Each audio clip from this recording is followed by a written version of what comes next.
안녕하세요. 잠시 후 4시부터 포럼을 시작하도록 하겠습니다. 모두 자리에 앉아주시고요.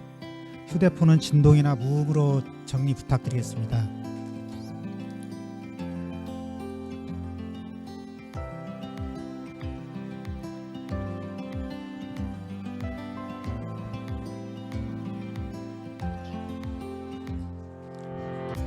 지금부터 제78회 대덕 이노폴리스 포럼을 시작하겠습니다.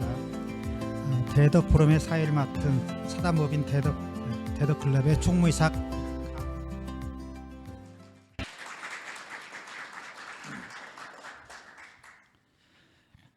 먼저 국민의례가 있겠습니다. 모두 자리에서 일어나 단상에 국기를 향해 주시기 바랍니다. 국기에 대하여 경례.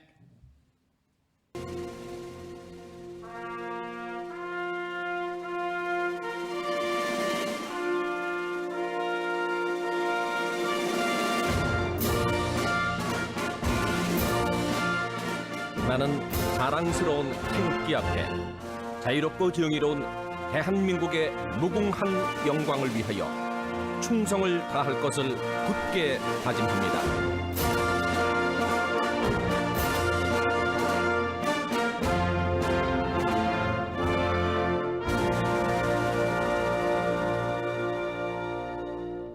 바로 애국가 제창을 생략하겠습니다. 모두 자리에 앉아주시기 바랍니다.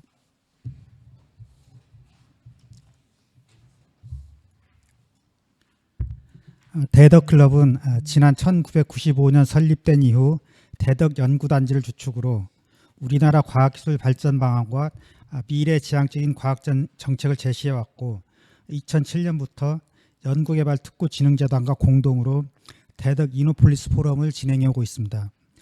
포럼을 지원해 주시는 과학기술정보통신부와 연구개발특구진흥재단 관계자 여러분께 깊은 감사의 말씀을 올립니다.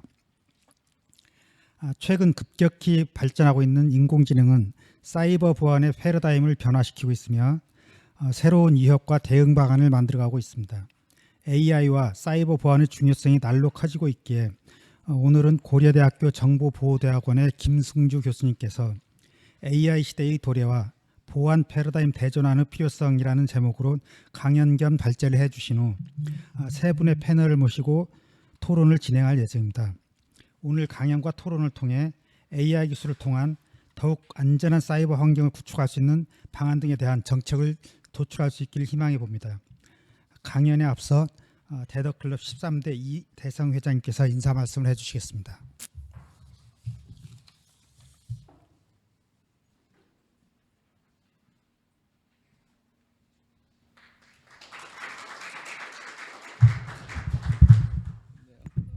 반갑습니다. 먼저 겨울이 왔음을 알리듯이 날씨가 조금 차가워졌는데 그럼에도 불구하고 이렇게 많이 참석해 주셔서 대단히 감사합니다. 어느덧 벌써 저희가 그 포럼을 올해 한 지 4번째 마지막 포럼 순서가 되겠습니다. 시간이 참 빨리 흐른다는 생각을 금할 길이 없습니다.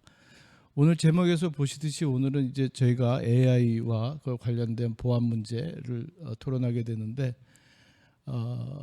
우리는 벌써 그 정보화 시대에 산지 꽤 오래됐다고 생각합니다. 특히 우리나라는 그 도시 집중화에 따른 그 빠른 인프라 투자로 인해서 다른 어느 나라보다도 빠르게 정보화 시대를 맞이했다고 생각을 하고요.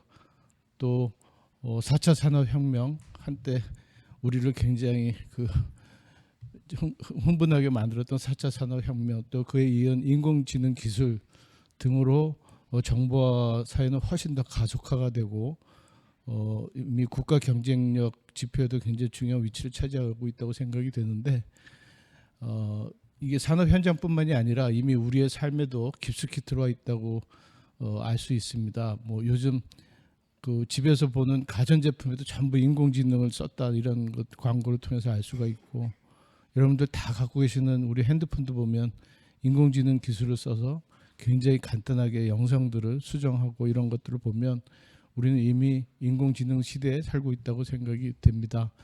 그런 반면에 또 이런 인공지능이 나쁜 의도를 가지신 분들이 또 범죄에도 쉽게 활용할 수가 있기 때문에 거기에 대한 우리의 경각심 또 윤리 문제 등 고민할 거리들이 많이 있는데 오늘은 특히 그 사이버 범죄 보안 이런 부분에 대해서 말씀해 주실 걸로 기대를 하고 있습니다. 특히 최근에 딥페이크라든지 이런 기술들이 우리들이 다 명칭을 알 정도로 이제는 남의 일이 아닌 우리 일상에서 고민해야 될 그런 이슈들이 된 것 같습니다. 오늘 이와 관련해서 전문가시고 요즘 아마 관심 있는 분들은 TV에서 많이 보셨을 텐데 우리 고려대 김승주 교수님 모시고 이거에 대한 앞으로의 전망 또 대책 이런 것들을 같이 논의토록 하겠습니다. 아울러 또 윤인수 카이스트 교수님, 또 조영성 애트리 팀장님, 또 황성필 경찰청 경감님 이렇게 세 분의 패널을 모시고 열띤 토론을 기대하도록 하겠습니다. 다시 한번 오늘 참석해 주신 여러분들 또 연사로 수고해 주신 김승주 교수님과 패널 세 분께 깊이 감사를 드리면서 인사 말씀을 마치도록 하겠습니다. 감사합니다.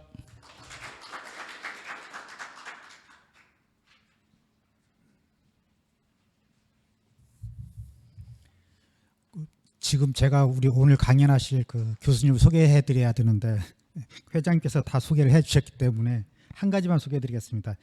김승주 교수님은 현재는 대통령 직속 국가인공지능위원회 위원으로 매우 활발하게 활동하시고 무지하게 바쁘신데 오늘 어렵게 모셨습니다. 오늘 그 김승주 교수님 모시고 강연을 듣도록 하겠습니다. 큰 박수로 맞아주시기 바랍니다.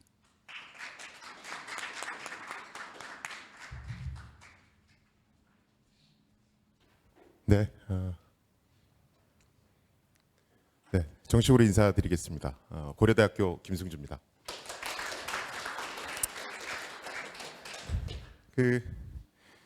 사실은 애틀이 한국전자통신연구원은 저희 집안하고도 밀접하게 관련이 있어서 저희 막내 삼촌이 한국전자통신연구원에서 근무하셨었고요. 친구들하고 펜텍 차려서 나오느라고 이제 회사를 나왔습니다. 그래서 펜텍 잘 나갈 때 저희 삼촌이 이제 그때 공동 창업 멤버 중에 하나였어서 제가 전자통신연구도 잘 알고 펜텍에 대해서도 잘 알고 뭐 그렇습니다. 뭐 불러주셔서 너무 감사드리고요. 저는 지금 뭐 국방혁신위원회에 있습니다. 오늘 이제 말씀드린 내용도 대부분은 국방혁신위원회에서 거론됐던 내용들이 이제 주를 이룰 거고요. 뭐 AI 관련해서 뭐 기술, 뭐 정보보호 관련한 기술 이런 것보다는 지금 해킹이라는 게 어느 정도로 심각하고 또 이게 AI랑 결합해서 어떤 문제가 발생하고 있고 그래서 이번 정부에서 이런 정책적인 큰 변화를 추진하고 있습니다. 앞으로 어떻게 될 것 같습니다. 뭐 이런 얘기들로 강의를 좀 구성해 봤습니다. 일단은 뭐 전반부에는 이제 해킹과 관련해서 그냥 기본적인 것들 좀 말씀드리고 후반부에 이제 우리 정책이 지금 어떻게 바뀌고 있는가 이제 이 얘기를 좀 드리려고 합니다. 이제 보통 우리가 해킹 이렇게 얘기하면 많은 분들이 뭐 스마트폰 해킹이라든가 데스크탑 PC 뭐 노트북 해킹 이런 걸 생각하세요. 그런데 이제 해킹의 범주는 이미 그걸 넘어섰습니다. 그래서 일단은 통신 기능이 있는 건 모두 다 해킹이 가능하다. 이렇게 일단은 생각해 두시는 게 굉장히 좋고요. 제가 일반 강연을 시작할 때 항상 처음 보여드리는 화면이 요겁니다. 제가 여기다 162만이라고 썼죠. 저 162만이라는 수치는 뭐냐면 우리나라 주요 공공기관이 하루 평균 받는 해킹 시도 건수입니다. 사실은 이제 국가정보원 자문하는 사람들은 저런 수치들을 이제 매년 보고를 받는데 박지원 전 장관이 계실 때 실제로 국회에서 공식 발표를 하셨어요. 그래서 우리 실제로 162만 건의 해킹 시도가 매일 발생하고 있다. 대상이 뭐 우리나라 전체가 아니고요. 주요 공공기관이 대상입니다. 뭐 수치가 저기서 이제 왔다 갔다 한다고 보시면 되고요. 뭐 역시나 이제 해킹의 근원지는 이제 북한이 많습니다. 그리고 이제 중국, 러시아가 뒤를 따르고 있고 요새 이제 국정원이 우려하는 건 이란과 파키스탄이 이제 뒤를 잇고 있어서 이제는 해킹과 관련한 정보 수집 역량을 이제 글로벌하게 좀 늘려야 된다. 이런 얘기들이 이제 항상 나오고 있는 거고요. 뭐 이 얘기를 하면 그거 못 잡으니까 맨날 북한이라고 그러는 거 아니야? 이 얘기를 정말 많이 하세요. 많은 분들이 아니 그거 뭐 IP 주소를 추적한다는데 바보가 아닌 이상 IP 주소를 남겨놓는 사람이 어디 있습니까? 그거 다 조작하겠지 이렇게 얘기를 하세요. 근데 IP 주소만 갖고 단순히 보는 건 아니고요. 우리가 보통 이제 범죄를 저지르면 이거는 어느 범죄 조직의 어떤 행동하고 되게 비슷한데 이렇게 범죄 패턴 DB가 있지 않습니까? 그렇듯이 해킹을 하면 해킹 소프트웨어를 이용을 해야 됩니다. 근데 그 소프트웨어를 제작할 때 그 사람의 어떤 고유한 특징들이 묻어나거든요. 그래서 우리가 보통 저 그림 그리는 것도 그 사람의 스타일이 묻어나고 그 다음에 소설 같은 거 쓸 때도 그 사람의 스타일이 묻어나잖아요. 똑같이 소프트웨어를 개발할 때도 그 사람의 스타일이 묻어납니다. 그래서 유명 해킹 범죄 집단의 어떤 그 소프트웨어 제작 패턴을 우리 정부가 데이터베이스로 갖고 있다라고 보시면 되고요. 그래서 단순히 IP 주소뿐만이 아니라 그런 어떤 소프트웨어 제작 패턴 같은 것들을 전부 다 분석해서 이 배후에 누가 있다. 이렇게 추정한다라고 보시면 되고요. 사실은 뭐 국가정보원이 혼자서 분석해서 하는 것은 아니고 여러 전문기관들하고 크로스 체크를 합니다. 그래서 이제 다들 동의를 했을 때 그걸 발표하는 거고요. 뭐 우리는 항상 뭐 북한이다라고 얘기하는데 그렇지는 않습니다. 실제 평창 동계올림픽 개막식 때 해킹 시도가 들어왔었죠. 그때 이제 외국 기관들은 저 북한이 했다라고 얘기를 했습니다. 그런데 이제 우리 정보기관이 분석을 해서 이거 북한이 아니고 러시아가 한 거다라고 밝혀냈었고요. 러시아 해킹 집단이 이제 북한이 한 것처럼 이제 소프트웨어 개발도 그렇게 흉내내고 이렇게 모방을 한 겁니다. 그래서 우리 정부의 분석 기술도 뭐 그렇게 녹록하진 않다. 꽤 수준이 돼 있고 정부가 이거 배후에 누가 있다라고 그러면 어느 정도 신뢰하셔도 좋다라는 얘기를 하고 싶고요.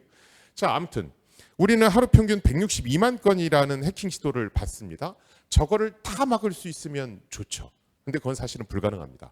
그래서 안쪽까지 뚫고 들어오는 것들이 꽤 있다라고 보시면 되고요. 이제 이런 얘기하면 제기 말씀 많이 하시는 게 저거 바보같이 왜 당하고만 있어. 저 역으로 공격해서 우리도 보복해야지. 이런 얘기를 되게 많이 하세요. 근데 그게 그렇게 쉽지가 않습니다. 우리가 보통 이제 사이버전의 대응 능력을 얘기할 때는 실제로 얼마나 우수한 해커들을 갖고 있는가 뭐 이런 것도 따지지만 굉장히 중요한 요소 중에 하나가 인터넷 의존도입니다. 우리는 인터넷 의존도가 100에 가깝습니다. 북한은 인터넷 의존도가 0에 가깝죠. 그래서 우리가 공격을 받았다고 해서 북한을 거꾸로 공격해봤자 공격할 곳이 없습니다. 그래서 이제 사이버전을 비대칭 전력 이렇게 얘기를 하는 것이고요. 그래서 전 오바마 대통령이 사이버전 얘기할 때 비례적 대응이라는 표현을 썼죠. 비례적 대응이라고 하는 건 반드시 사이버 공격이 들어온다고 해서 사이버로 보복하는 것이 아니라 그에 상응하는 조치를 하겠다는 겁니다. 예를 들어 무역 보복을 한다든가 아니면 뭐 미사일을 쏜다든가 해서 상응하는 비례하는 조치를 하겠다. 이걸 이제 비례적 대응이라고 얘기하고요. 사실은 이제 우리나라도 그런 관점에서 여러 가지 것들을 고민을 하고 있습니다. 근데 사실 비례적 대응이라고 하는 게 그렇게 쉽지는 않죠. 뭐 무역 제재라든가 아니면 뭐 미사일 쏜다는 것이 우리나라 입장에서는 북한에다 하기가 그렇게 쉬운 것들은 분명히 아닙니다. 그래서 이제 여러 가지 외교력을 확대시키려고 노력을 하고 있는 것이고요. 자, 그러면 지금 뭐 해킹 수준이 어느 정도까지 왔는가? 지금 일단은 뭐 해커들이 스마트폰이나 컴퓨터 뭐 이런 것들은 아주 일반적이고요. 이거는 2017년에 실제로 외국 기사에 난 겁니다. 요새 이제 뭐 웹캠을 해킹해서 뭐 몰래카메라를 찍었다 이런 거 많이 보시잖아요. 왼쪽에 있는 건 이거 LG 로봇 청소기입니다. 근데 요새 로봇 청소기는 방범 기능이 있어서 거의 카메라하고 마이크가 다 있습니다. 이걸 이제 해커가 해킹을 해서 내부 몰카를 찍은 겁니다. 지금 보면 아래에서 위를 이렇게 향하고 있죠. 이게 로봇 청소기가 밑에 있기 때문에 그렇고요. 로봇 청소기가 해킹당하면 훨씬 위력적이죠. 왜냐하면 저 바퀴가 달려 있어서 스마트폰으로 조종을 하면 원하는 대로 보낼 수가 있습니다. 그러니까 이제 훨씬 더 은밀한 사진들을 전부 다 찍을 수가 있겠죠. 이거는 2013년에 이제 저희 연구실에서 했던 거고요. 스마트 TV도 사실은 통신 기능도 있고 카메라도 있고 마이크 기능도 있습니다. 그래서 우리 보통 스마트 TV 그럼 삼성하고 LG가 이제 꽉 잡고 있는데 삼성전자, LG전자도 스마트 TV는 인터넷과 연결돼 있기 때문에 해킹 당할 수 있다는 걸 알고 있었습니다. 그래서 스마트 TV는 초창기 나올 때부터 각종 보안 기능들이 들어가 있었습니다. 근데 이제 문제는 그 보안 기능을 쉽게 우회할 수 있었다는 거고요. 그래서 지금 저 스마트 TV는 저희가 해킹에 성공한 스마트 TV고요. 지금 실제로 화면은 꺼져 있는데 요 카메라를 통해서 해커가 이제 내부에서 뭘 하고 있는지를 다 볼 수 있는 겁니다. 여러분들이 실제 댁에서 TV가 어떤 위치에 있고 내가 그 TV 앞에서 어떤 옷차림으로 어떻게 앉아 있고 내가 가족들하고 무슨 말을 한다를 생각해 보시면 뭐 그 파급 효과를 미루어 짐작하실 수 있겠죠. 더군다나 저 스마트 TV는 요새 이제 사장실이나 임원실에도 들어갑니다. 회의실도 들어가죠. 그래서 그럴 경우에 저게 해킹되면 이제 회의 내용까지도 전부 다 들을 수 있는 그런 문제가 있습니다. 실제로 방송 신호가 나가는데 자막도 내 마음대로 조작할 수 있고요. 방송 신호 자체를 조작할 수도 있습니다. 그다음에 예를 들어서 홈쇼핑 번호가 있으면 이걸 해커 번호로 바꾸면 이제 여러 가지 개인 정보도 수집할 수가 있죠. 저희가 이걸 이제 블랙햇이라고 하는 컨퍼런스에서 발표하고 나서 넷플릭스부터 시작해서 뭐 6, 7군데 계속 초청 강연을 다녔었습니다. 그러면서 이제 국내에 들어와서 우리 정부한테 지금 우리 장관실에도 저런 스마트 TV가 들어가니까 조치를 하셔야 될 것 같습니다라고 얘기했는데 정부 반응은 사실 좀 미온적이었어요. 저거는 교수님 연구실은 해킹 보안 연구를 전문적으로 하니까 저런 것들이 나오지만 저게 보편화되려면 좀 시간이 걸리지 않을까요? 뭐 이랬습니다. 그런데 얼마 있다가 위키릭스라고 하는 폭로 사이트 있죠. 이 위키릭스라고 하는 폭로 사이트에서 비밀 문건이 몇 개가 공개됩니다.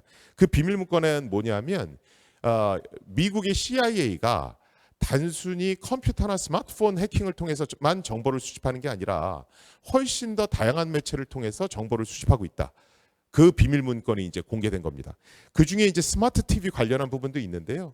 CIA하고 영국의 MI5가 위핑 엔젤이라고 하는 해킹 프로그램을 만들어서 그것을 삼성 스마트 TV에 인스톨 시켜서 정보를 수집해왔다라는 게 이 문건이고요. 실제 그 문건에서 나온 이제 모델 번호들은 이런 것들입니다. 그래서 2012년부터 13년 사이에 생산된 저런 스마트 TV에 실제로 해킹 프로그램을 탑재해서 정보를 수집해왔다라고 이 문건이 공개됐고요. 실제 이 보도가 나온 다음에 뭐 미국의 유명 일간지에서 야 이거 니네들이 발표했던 거 비슷한데 뭐 이게 어떤 상관이 있는 거 아니냐라는 전화들이 실제 많이 오기도 했었습니다. 요새는 이제 랜섬웨어라고 하는 것도 이슈죠. 랜섬웨어는 컴퓨터 또는 스마트폰에 있는 데이터를 암호화시켜서 야 내가 저 계좌번호가 어디 있는데 이쪽으로 비트코인을 보내주면 내가 이 암호화된 걸 풀 수 있는 비밀번호 알려줄게. 뭐 이러면서 이제 협박을 하는 겁니다. 이제 뭐 인질이라고 몸값이라고 하는 랜섬하고 소프트웨어의 웨어가 결합돼서 랜섬웨어 이렇게 우리가 얘기를 하고 있고요. 사실은 굉장히 위력적입니다. 실제로 대기업들이 이 랜섬웨어에 당해서 실제 돈을 주고 데이터를 풀었던 경우도 언론에 안 나서 그렇지 꽤 되고요. 우리나라 모 호텔 중에서도 저 랜섬웨어에 당해서 고객이 예약한 정보를 못 보는 거예요. 그래서 돈 내고 풀었던 경우도 있고요. 미국이나 국내 병원이 요새 진료 차트 같은 거 전부 다 전산화돼 있지 않습니까? 이게 이제 랜섬웨어에 감염돼서 전부 다 암호화돼서 못 풀어보는 상태에서 뭐 3천만 원, 4천만 원 내고 그걸 풀었던 그런 사례도 있습니다. 요새는 이 랜섬웨어가 되게 다양해지고 있습니다. 이 왼쪽 상단에 있는 이것은 그 교통 안내 표지판이죠. 몇 시에 버스가 옵니다. 뭐 이런 거. 근데 여기 보시면 이상한 화면이 떴죠. 이게 이제 랜섬웨어에 감염된 겁니다. 실제로 CGV 극장에서는 광고를 틀어주는 컴퓨터 서버가 랜섬웨어에 감염돼서 저때 극장 가면 10분 동안 그냥 까만 화면만 나왔습니다. 광고 송출이 안 됐었고요. 얘는 뭘까요? 이게 트위터에 나왔던 건데 이게 이제 스마트 TV가 랜섬웨어에 당한 겁니다. 이 안에 이제 컴퓨터가 들어 있어서 그래서 이 안에 데이터가 다 암호화되면 그냥 TV가 이렇게 그냥 먹통이 됩니다. 그러면 이거 비싼 돈 주고 산 TV인데 어떻게든 풀어야 되겠죠. 가장 최근에 나온 게 얘입니다. 이거 이제 디지털 카메라 안에 들어간 거고요. 요때는 이거 발표할 땐 제가 저 현장에 가 있었었는데 야 이거를 왜 카메라에 들어가게끔 만들었니? 이렇게 물었더니 외국 사람들도 여행 가면 남는 건 사진밖에 없다 이렇게 생각하는 거예요. 그런데 이제 우리가 여행 갈 때는 그냥 카메라에 드립다 사진을 다 저장하잖아요. 집에 와서 이제 노트북에 백업을 하죠. 그런데 이제 귀국하기 전에 카메라에 저렇게 랜섬웨어가 들어가서 찍은 사진을 전부 다 암호화를 시켜놓으면 사람들이 비행기 값보다 작은 돈을 부르면 돈을 낸다는 겁니다. 그래서 해커들도 여러분들이 생각하시는 것 이상으로 어떻게 하면 돈을 받을 수 있을까를 굉장히 여러 방면으로 생각을 하고 있습니다.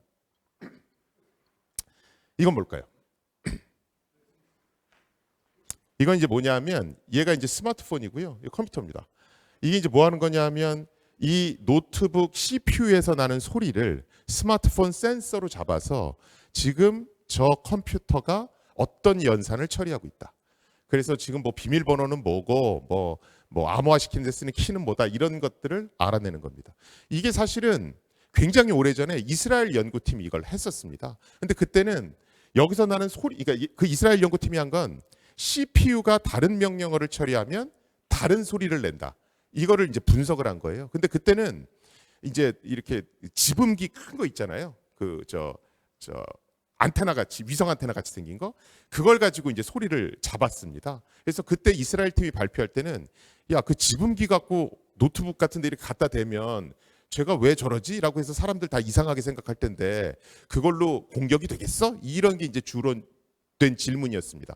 그런데 이제 스마트폰 성능이 워낙 올라가면서 이제는 이런 거 가지고 전부 다 소리를 잡아내서 뭘 지금 컴퓨터 갖고 하는지를 다 알아낼 수 있는 겁니다. 그래서 요새 사실은 어디 들어갈 때 스마트폰 카메라에다 이렇게 테이프 붙이잖아요.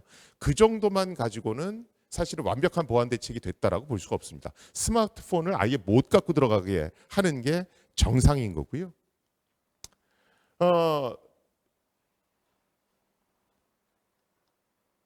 요거는 뭘까요? 저는 옛날 산타페를 탑니다. 그래서 키를 이렇게 넣고 돌려야 되는 거거든요. 근데 요새는 키리스 엔트리라고 그래서 그냥 가서 이렇게 버튼만 딱 누르시면 시동 걸리잖아요. 자, 이게 뭐냐면 여러분들이 보통 그 키를 어디다 놓으십니까? 그냥 집에 가면 저 책상 위에다 그냥 툭 놓으시잖아요. 그렇죠?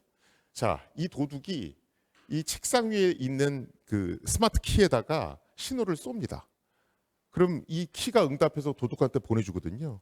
그걸 이쪽에 있는 애한테 보내줍니다. 그걸 다시 차로 쏘면 문도 열리고 시동도 걸립니다.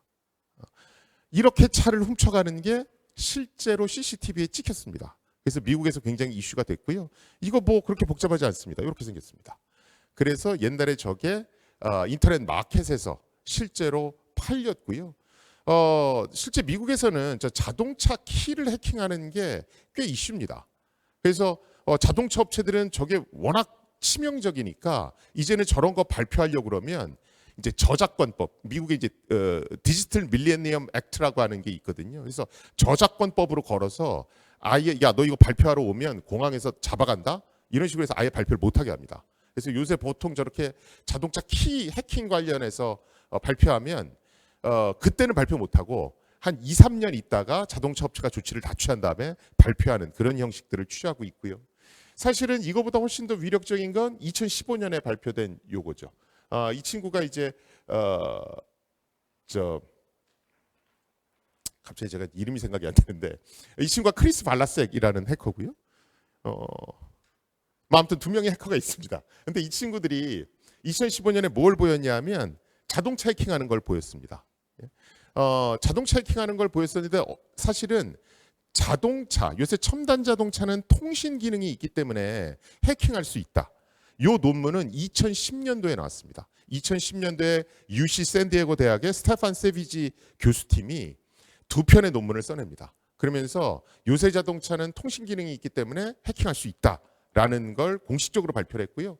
그런데 이 사람들은 자동차를 이제 실험실, 이제 저 차고 같은 데 갖다 놓고 그런 테스트 베드를 만들어 놓고 이제 이런 가능성이 있다는 걸 보인 겁니다. 그런데 이 두 명의 해커는 뭘 했냐면 실험실에서 해킹을 한 것이 아니라 요게 이제 크라이슬러의 체로키 집입니다. 그때 나온 가장 최신형 차량이고요. 이걸 원격에서 직접 해킹하는 시연을 합니다. 그리고 그것을 유튜브 방송에 내보냅니다.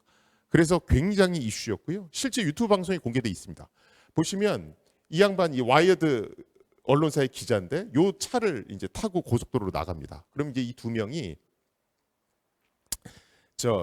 이 친구 찰리 밀러죠. 찰리 밀러, 크리스 발라스 이 두 명의 해커가 전화를 해서 앞으로 어떤 일이 벌어져도 놀라지 마라 이렇게 얘기를 합니다. 자, 그런 다음에 이제 화면이 바뀌는데 일단 여기 보시면 요걸 이제 인포테인먼트 시스템이라고 얘기하죠. 자동차 할 때 뭐 내비게이터도 되고 라디오도 되고 뭐 이런 것들. 요 인포테인먼트 시스템에 얘네들 사진이 올라가 있죠. 그래서 요걸 이제 먼저 해킹을 합니다. 그 다음에 자동차 안으로 들어가서 자동차 안에 여러 가지 전자제어 칩들이 있잖아요. 거기 펌웨어들을 이제 전부 다 해킹을 합니다. 해킹을 하면 차가 가는데 워셔액이 막 나와서 앞이 안 보이기도 하고요. 요 대시보드가 다 꺼져서 실제로 내가 지금 몇 킬로로 달리는지 알 수 없도록도 하고요. 종국에는 핸들, 악셀레이터, 브레이크 이런 걸 조작을 해서 차량을 이렇게 또랑에 처박아 놓는 것까지 해서 딱 끝납니다. 이게 방송으로 딱 나가고 실제 2015년에 블랙햇이라는 컨퍼런스에 발표가 되고 나서 실제 해당 차량이 140만 대가 리콜됩니다. 실제 해킹으로 인해서 물건이 리콜된 최초의 사례입니다. 그래서 저 때부터 업체들은 이게 해킹에 그냥 무방비로 놔두면 리콜로 인해서 문제가 생기는구나, 추가 비용이 드는구나를 인식하기 시작합니다. 사실은 실제 리콜이 일어나기 전에 이게 리콜의 대상이냐 아니냐를 갖고도 굉장히 많은 논란이 있었습니다. 그 논란은 왜 생겼냐면 보통 리콜은 제조상의 결함, 즉 만들 때부터 잘못 만들어서 자연적으로 발생한 에러에 대해서 리콜을 하는 건데, 이거는 아무리 취약한 부분이 있다 하더라도 외부에서 해커들이 트리거한 거 아니냐. 그래서 전통적인 리콜 개념하고 좀 다른 거 아니냐. 자연 발생한 리콜하고는, 자연 발생한 에러하고는 좀 다른 거 아니냐라고 해서 굉장히 이슈가 됐었습니다. 그런데 그게 워낙 민감한 사안이다 보니까 그냥 자동차 업체가 그냥 다 리콜해 하는 걸로 결정합니다. 그러면서 이제 해킹에 대해서 문제가 생기면 리콜을 한다가 이제 정설처럼 굳어집니다. 이제는 뭐 자동차 수준이 아니고요. 이건 CNN에 실제로 보도되기도 했었고, 해커들은 비행기 해킹하는 걸 연구를 합니다. 실제로 좌석에 이렇게 달려 있는 요걸 In-Flight Entertainment System (IFE라고 얘기합니다. 자동차에 있는 인포테인먼트 시스템하고 굉장히 비슷하죠. 요거를 일단 해킹해서 비행기를 이제 어떻게든 공격을 해보려고 합니다. 지금 우리가 앉아 있는 객석 쪽은 해킹에 이미 성공했다라고 보시면 되고요. 그래서 요새 이제 위성 인터넷 같은 거 써서 이메일도 볼 수 있고 뭐 이러잖아요. 그럼 남이 보는 이메일 내용 다 볼 수 있고, 뭐 남은 거리, 고도 뭐 이런 거 전부 다 조작해서 조작된 정보를 보여드릴 수도 있고요. 지금 해커들이 하려는 건 조정석 쪽으로 넘어가서 실제 아까 자동차 막 제어하듯이 그걸 마음대로 제어하려고 하고 있습니다. 지금 비행기는 조종석 쪽 네트워크하고 이쪽 객석 쪽 네트워크가 분리되어 있습니다. 그런데 해커들은 저게 언젠가는 연결될 거다라고 보고 있는 겁니다. 왜냐하면 자동차도 실제로 악셀레이터나 브레이커, 핸들 이 정보가 왔다 갔다 하는 쪽 네트워크와 다른 쪽 네트워크는 기본적으로 분리시켜 놓으라고 표준에 돼 있습니다. 그런데 이 네트워크가 섞이기 시작한 게 언제부터냐 하면 자율 주차 시스템 달면서입니다. 자율 주차 시스템을 딱 달면서 카메라하고 악셀레이터, 브레이크, 핸들이 연동되기 시작합니다. 그래서 해커들은 경험상 뭘 알고 있냐 하면 편의 기능이 증가하면 증가할수록 네트워크는 반드시 연결된다. 그러면 객석, 조종석 쪽으로도 넘어갈 수 있다. 이렇게 생각을 합니다. 그래서 계속 연구를 하고 있는 거고요. 이 양반은 이제 그 당시에는 이제 박사과정 학생이었고 오레곤 주립대 교수로 있다가 지금 삼성전자로 이직한 장영진 박사입니다. 2013년에 요런 걸 하나 냈어요. 이게 이제 뭐 맥탄 뭐 이렇게도 얘기하는데, 여기 이제 충전기죠. 그래서 충전기 안에다가 해킹 프로그램이 들어있는 칩을 이제 넣어놓는 겁니다. 저걸로 뭐 하냐면 저 충전기를 이용해서 충전을 하면 뭐 노트북이든 스마트폰이든 해킹 프로그램에 감염되게끔 만들어 놓은 겁니다. 사실은 저걸 연구하게 된 것은 여러분들이 스마트폰에 이렇게 케이블을 딱 꽂아서 노트북 USB에 꽂을 때하고 충전기에 꽂을 때하고 스마트폰이 좀 다르게 반응합니다. 노트북에 꽂으면 비밀번호 입력하라고 그러죠. 근데 충전기에 꽂으면 비밀번호 입력하라는 게 안 뜹니다. 그래서 이제 이 생각을 하는 겁니다. 아, 충전기 안에다가 해킹 프로그램을 칩 형태로 넣어놓으면 이거 비밀번호 몰라도 해킹 프로그램 안에 주입시킬 수 있을 텐데 이렇게 생각한 겁니다. 또 이거 보시면 에이 이거야 뭐 해커들이 이제 창의력이 많으니까 저거 해커들이 저 재밌지만 저게 실제로 뭐 하겠어? 뭐 이런 생각이 드시잖아요. 작년에 FBI가 SNS에 이걸 엄청나게 올렸습니다. 실제 TV에도 이게 많이 나왔고요. 이게 뭐냐면 공항이나 이런 공공장소에 있는 충전기에 함부로 스마트폰 꽂지 말라는 얘기입니다. 이게 실제로 미국에서 굉장히 해킹 그러니까 저걸 통해서 해킹이 너무 많이 발생을 해서 실제 FBI가 공지를 했던 사안입니다. 그래서 사실은 내 충전기가 아니라 그냥 공공장소에 있는 충전기를 그냥 막 쓰는 건 굉장히 위험한 거고요. 그래서 미국에서는 그 회사 직원들이 외국에 출장 갈 때 공용 와이파이 함부로 쓰지 마라 이거하고 내 충전기 아닌 거를 함부로 쓰지 마라. 요거는 기본적으로 뭐 보안 10개명 1, 2번에 다 들어가 있다 이렇게 보시면 됩니다. 사실은 우리나라로선 상상도 못할 일이죠. 우리는 그냥 아이씨 이거 충전 좀 해주세요. 그냥 그냥 스마트폰을 맡기시잖아요.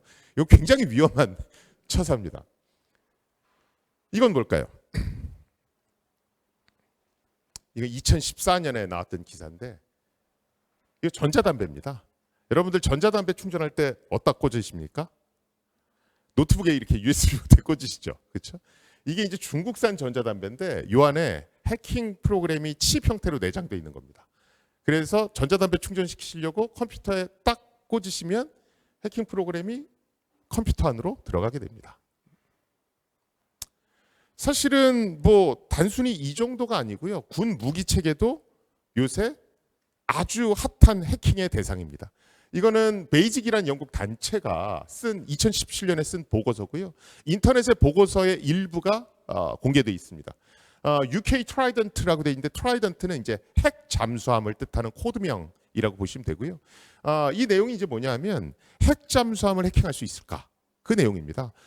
보고서의 결론은 어떻게 되어 있냐면 군인들은 무기 체계가 사용하는 네트워크는 일반 인터넷과 분리되어 있기 때문에 안전하다고 얘기하는데 그거 얼마든지 우회시킬 수 있었다. 그래서 핵잠수함을 성공리에 해킹할 수 있었다. 그게 이 내용입니다.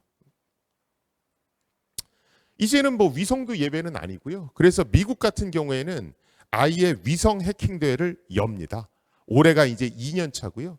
그래서 미국 정부의 동의 아래 위성을 하나 이제 공개 해킹해 보라고 이제 오픈해 줍니다. 실제로 이 친구들이 그 대회에서 이제 상금을 받아갔고요. 실제 해커들이 위성을 조작해서 내가 원하는 위치 사진을 찍어서 전송받는 데까지 성공을 했습니다. 그래서 우리나라도 요새 위성 많이 올리는데 아직 그렇게 보안까지는 대책을 안 세운 걸로 제가 알아요. 우리나라는 일단은 우리나라는 먼저 빨리 해야 되기 때문에 한 다음에 문제 생기면 보안 조치를 하는 편이거든요. 근데 미국은 벌써 보안에 대한 고민을 하는 단계로 이미 넘어갔습니다. 사실은 AI 기술 때문에 이 해킹은 점점 더 까다로워지고 있습니다. 제가 오늘 뭐 AI 기술을 말씀드리지는 않겠습니다. 그런데 여러분들도 잘 아시는 오픈 AI의 챗 GPT가 나오면서 소위 말하는 이제 라지 랭귀지 모델이라는 것들이 이제 등장하기 시작했고 이것들이 지금 모든 연구의 중심에 있죠. 우리가 라지 랭귀지 모델 이렇게 하면 항상 이머전 어빌리티 그래서 이제 창발 능력이라는 걸 우리가 항상 얘기를 합니다. 창발 능력이라고 하는 건 뭐냐면 AI한테 데이터를 막 입력했는데 어떤 임계치를 딱 넘어가기 시작하면 갑자기 성능이 좋아지는 겁니다. 그러면서 지금 많은 곳에서 AI의 창발 능력이 과연 어디까지 갈 거냐. 그래서 데이터를 어디까지 쏟아부으면 성능이 어디까지 끌어올릴 수 있을까가 관심사인 거고요. 그래서 굉장히 많은 기업들이 그 데이터를 끌어모으기 위해서 애를 쓰고 있는 겁니다. 옛날에는 인터넷에서 그냥 데이터 막 끌고 와서 그걸 학습 데이터로 썼는데 이제는 그거 갖고는 모자란 거예요. 그리고 실제 연구를 보면 정제된 데이터로 학습을 시켰을 경우에 성능이 더 올라간다는 그런 연구들이 있습니다. 그래서 오픈 AI는 영국의 타임즈지하고 이제 MOU를 체결해서 타임즈 매거진 100년치를 학습 데이터로 쓸 수 있도록 허락을 받았습니다. 이제 그런 것들을 계속 하고 있는 거고요. 과연 그렇게 했을 때 성능이 어디까지 올라가느냐가 이제 AI 연구하시는 분들의 관심사가 되겠죠. MIT가 2023년에 좀 재미난 연구 결과를 하나 냈습니다. 뭐 모집단이 조금 작기 때문에 아주 100% 확실한 건 아닙니다만 어떤 걸 냈냐 하면 숙련된 전문가가 생성형 AI를 썼을 때 생산성을 40%까지 끌어올릴 수 있다. 이 연구 결과 보고서를 냈습니다. 이러면서 이제 사람들이 야 40%까지나 끌어올려? 이렇게 되는 겁니다. 자, 이게 들어맞으면 어떤 일이 벌어지냐면 더 이상 신입 직원을 뽑을 필요가 없는 겁니다. 왜냐하면 신입 직원이 할 일을 AI가 다 해주는 거거든요. 그래서 그냥 우리는 경력직 직원만 뽑으면 경력직 직원이 생성형 AI를 이용해서 좋은 결과들을 만들어내는 겁니다. 자, 그러면 이제 아무도 초급 직원들을 뽑으려고 안 하겠죠. 전부 다 경력직 직원만 뽑으려고 하겠죠. 그러면 우리의 인력 채용 구조가 바뀌어야 되는 겁니다. 그래서 많은 테크 기업들 또는 광고 회사들이 어떻게 인력 HR 구조를 바꿀까? 이걸 실제로 지금 고민하고 있고요. 이노션 같은 우리나라 2위의 광고 회사죠. 1위가 이제 제일기획이고 이노션 같은 회사 같은 경우에는 옛날에 초급 광고 직원이 하던 이제 광고를 저희가 이런 식으로 만들게요. 이렇게 초안 만드는 작업 있잖아요. 이걸 이미 AI를 이용해서 하고 있습니다. 뭐 마이크로소프트가 이미 MS 오피스 시리즈의 코파일럿 AI를 덧붙인 코파일럿 시리즈를 내놨죠. 실제로 저희 고려대학교에서도 이걸 쓰고 있고요. 써보면 저기에서 헤어나오질 못합니다. 일단 굉장히 편합니다. 이제 교수가 딱 되고 나서 이게 방학 때 제일 이게 힘든 작업 중에 하나가 그 추천서 써주는 겁니다. 교수님 저 미국에 어느 대학원 가려고 그러는데 추천서 좀 써주시면 안 돼요? 한 장 정도는 써주겠는데 보통 한 명당 한 10장씩 받아가거든요. 학교별로 받으니까. 근데 이거를 또 다 양식받고 하려면 되게 힘들어요. 근데 이게 딱 나온 다음부터는 너 이력서 일단 갖고 와. 이력서 집어넣은 다음에 하버드 대학 추천서 써줘. 그럼 알아서 일단 초벌로 만들어줍니다. 그 다음에 제가 이제 에러 나온 거 고치기만 하면 되거든요. 그래서 굉장히 생산성이 올라갔습니다. 뭐 엑셀 그래프 그리고 뭐 이런 건 정말 편해졌고요. 그런데 저런 오픈 AI조차도 사실은 여러 가지 정보보호 이슈가 있습니다. 뭐냐면 지금 물론 온 디바이스 AI도 있지만 대부분의 AI는 오픈 AI 회사 안에 AI 엔진이 있겠죠. 그리고 우리는 무슨 뭐 웹브라우저라든가 스마트폰을 이용해서 질문을 던지고 답을 받습니다. 그런데 이 질문을 던지는 과정에서 회사 기밀 자료가 노출될 수 있죠. 또는 AI가 학습하는 데이터 안에 개인정보가 묻어갈 수도 있습니다. 실제로 연구 결과에 따르면 AI가 내뱉는 답을 가지고 얘의 학습 데이터를 역추적할 수 있다는 연구 결과가 있고요. 그 학습 데이터를 완벽하게 가리는 건 이론적으로 불가능하다라는 논문도 있습니다. 이미 우리가 이제 페이스북 같은 데서 사진 같은 거 많이 찍잖아요.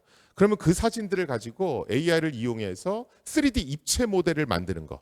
이런 연구들은 이미 2016년도부터 시도가 됐습니다. 이제 내가 인터넷에 올린 사진을 가지고 3D 입체 모형을 만들 수 있으면 그걸 우리 3D 프린터 같은 걸로 찍을 수 있죠.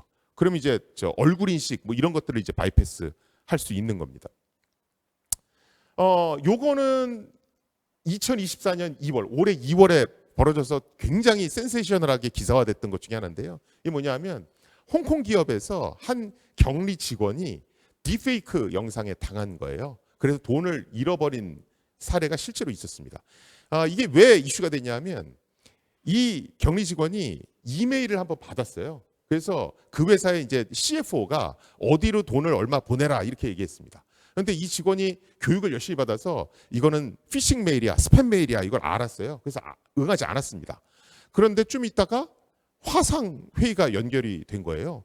그랬더니 그 화상 회의에 자기 CFO 얼굴 나오고 뒤에는 임원진들이 배경으로 이렇게 있는 겁니다. 그래서 아까 내가 돈 보내라고 그랬는데 그거 어떻게 됐냐고 영상에서 얘기를 하는 거예요.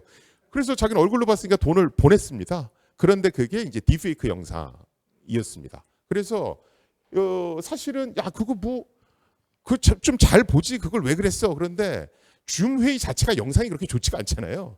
그래서 어느 정도 퀄리티만 나오면 쉽게 넘어갑니다. 예.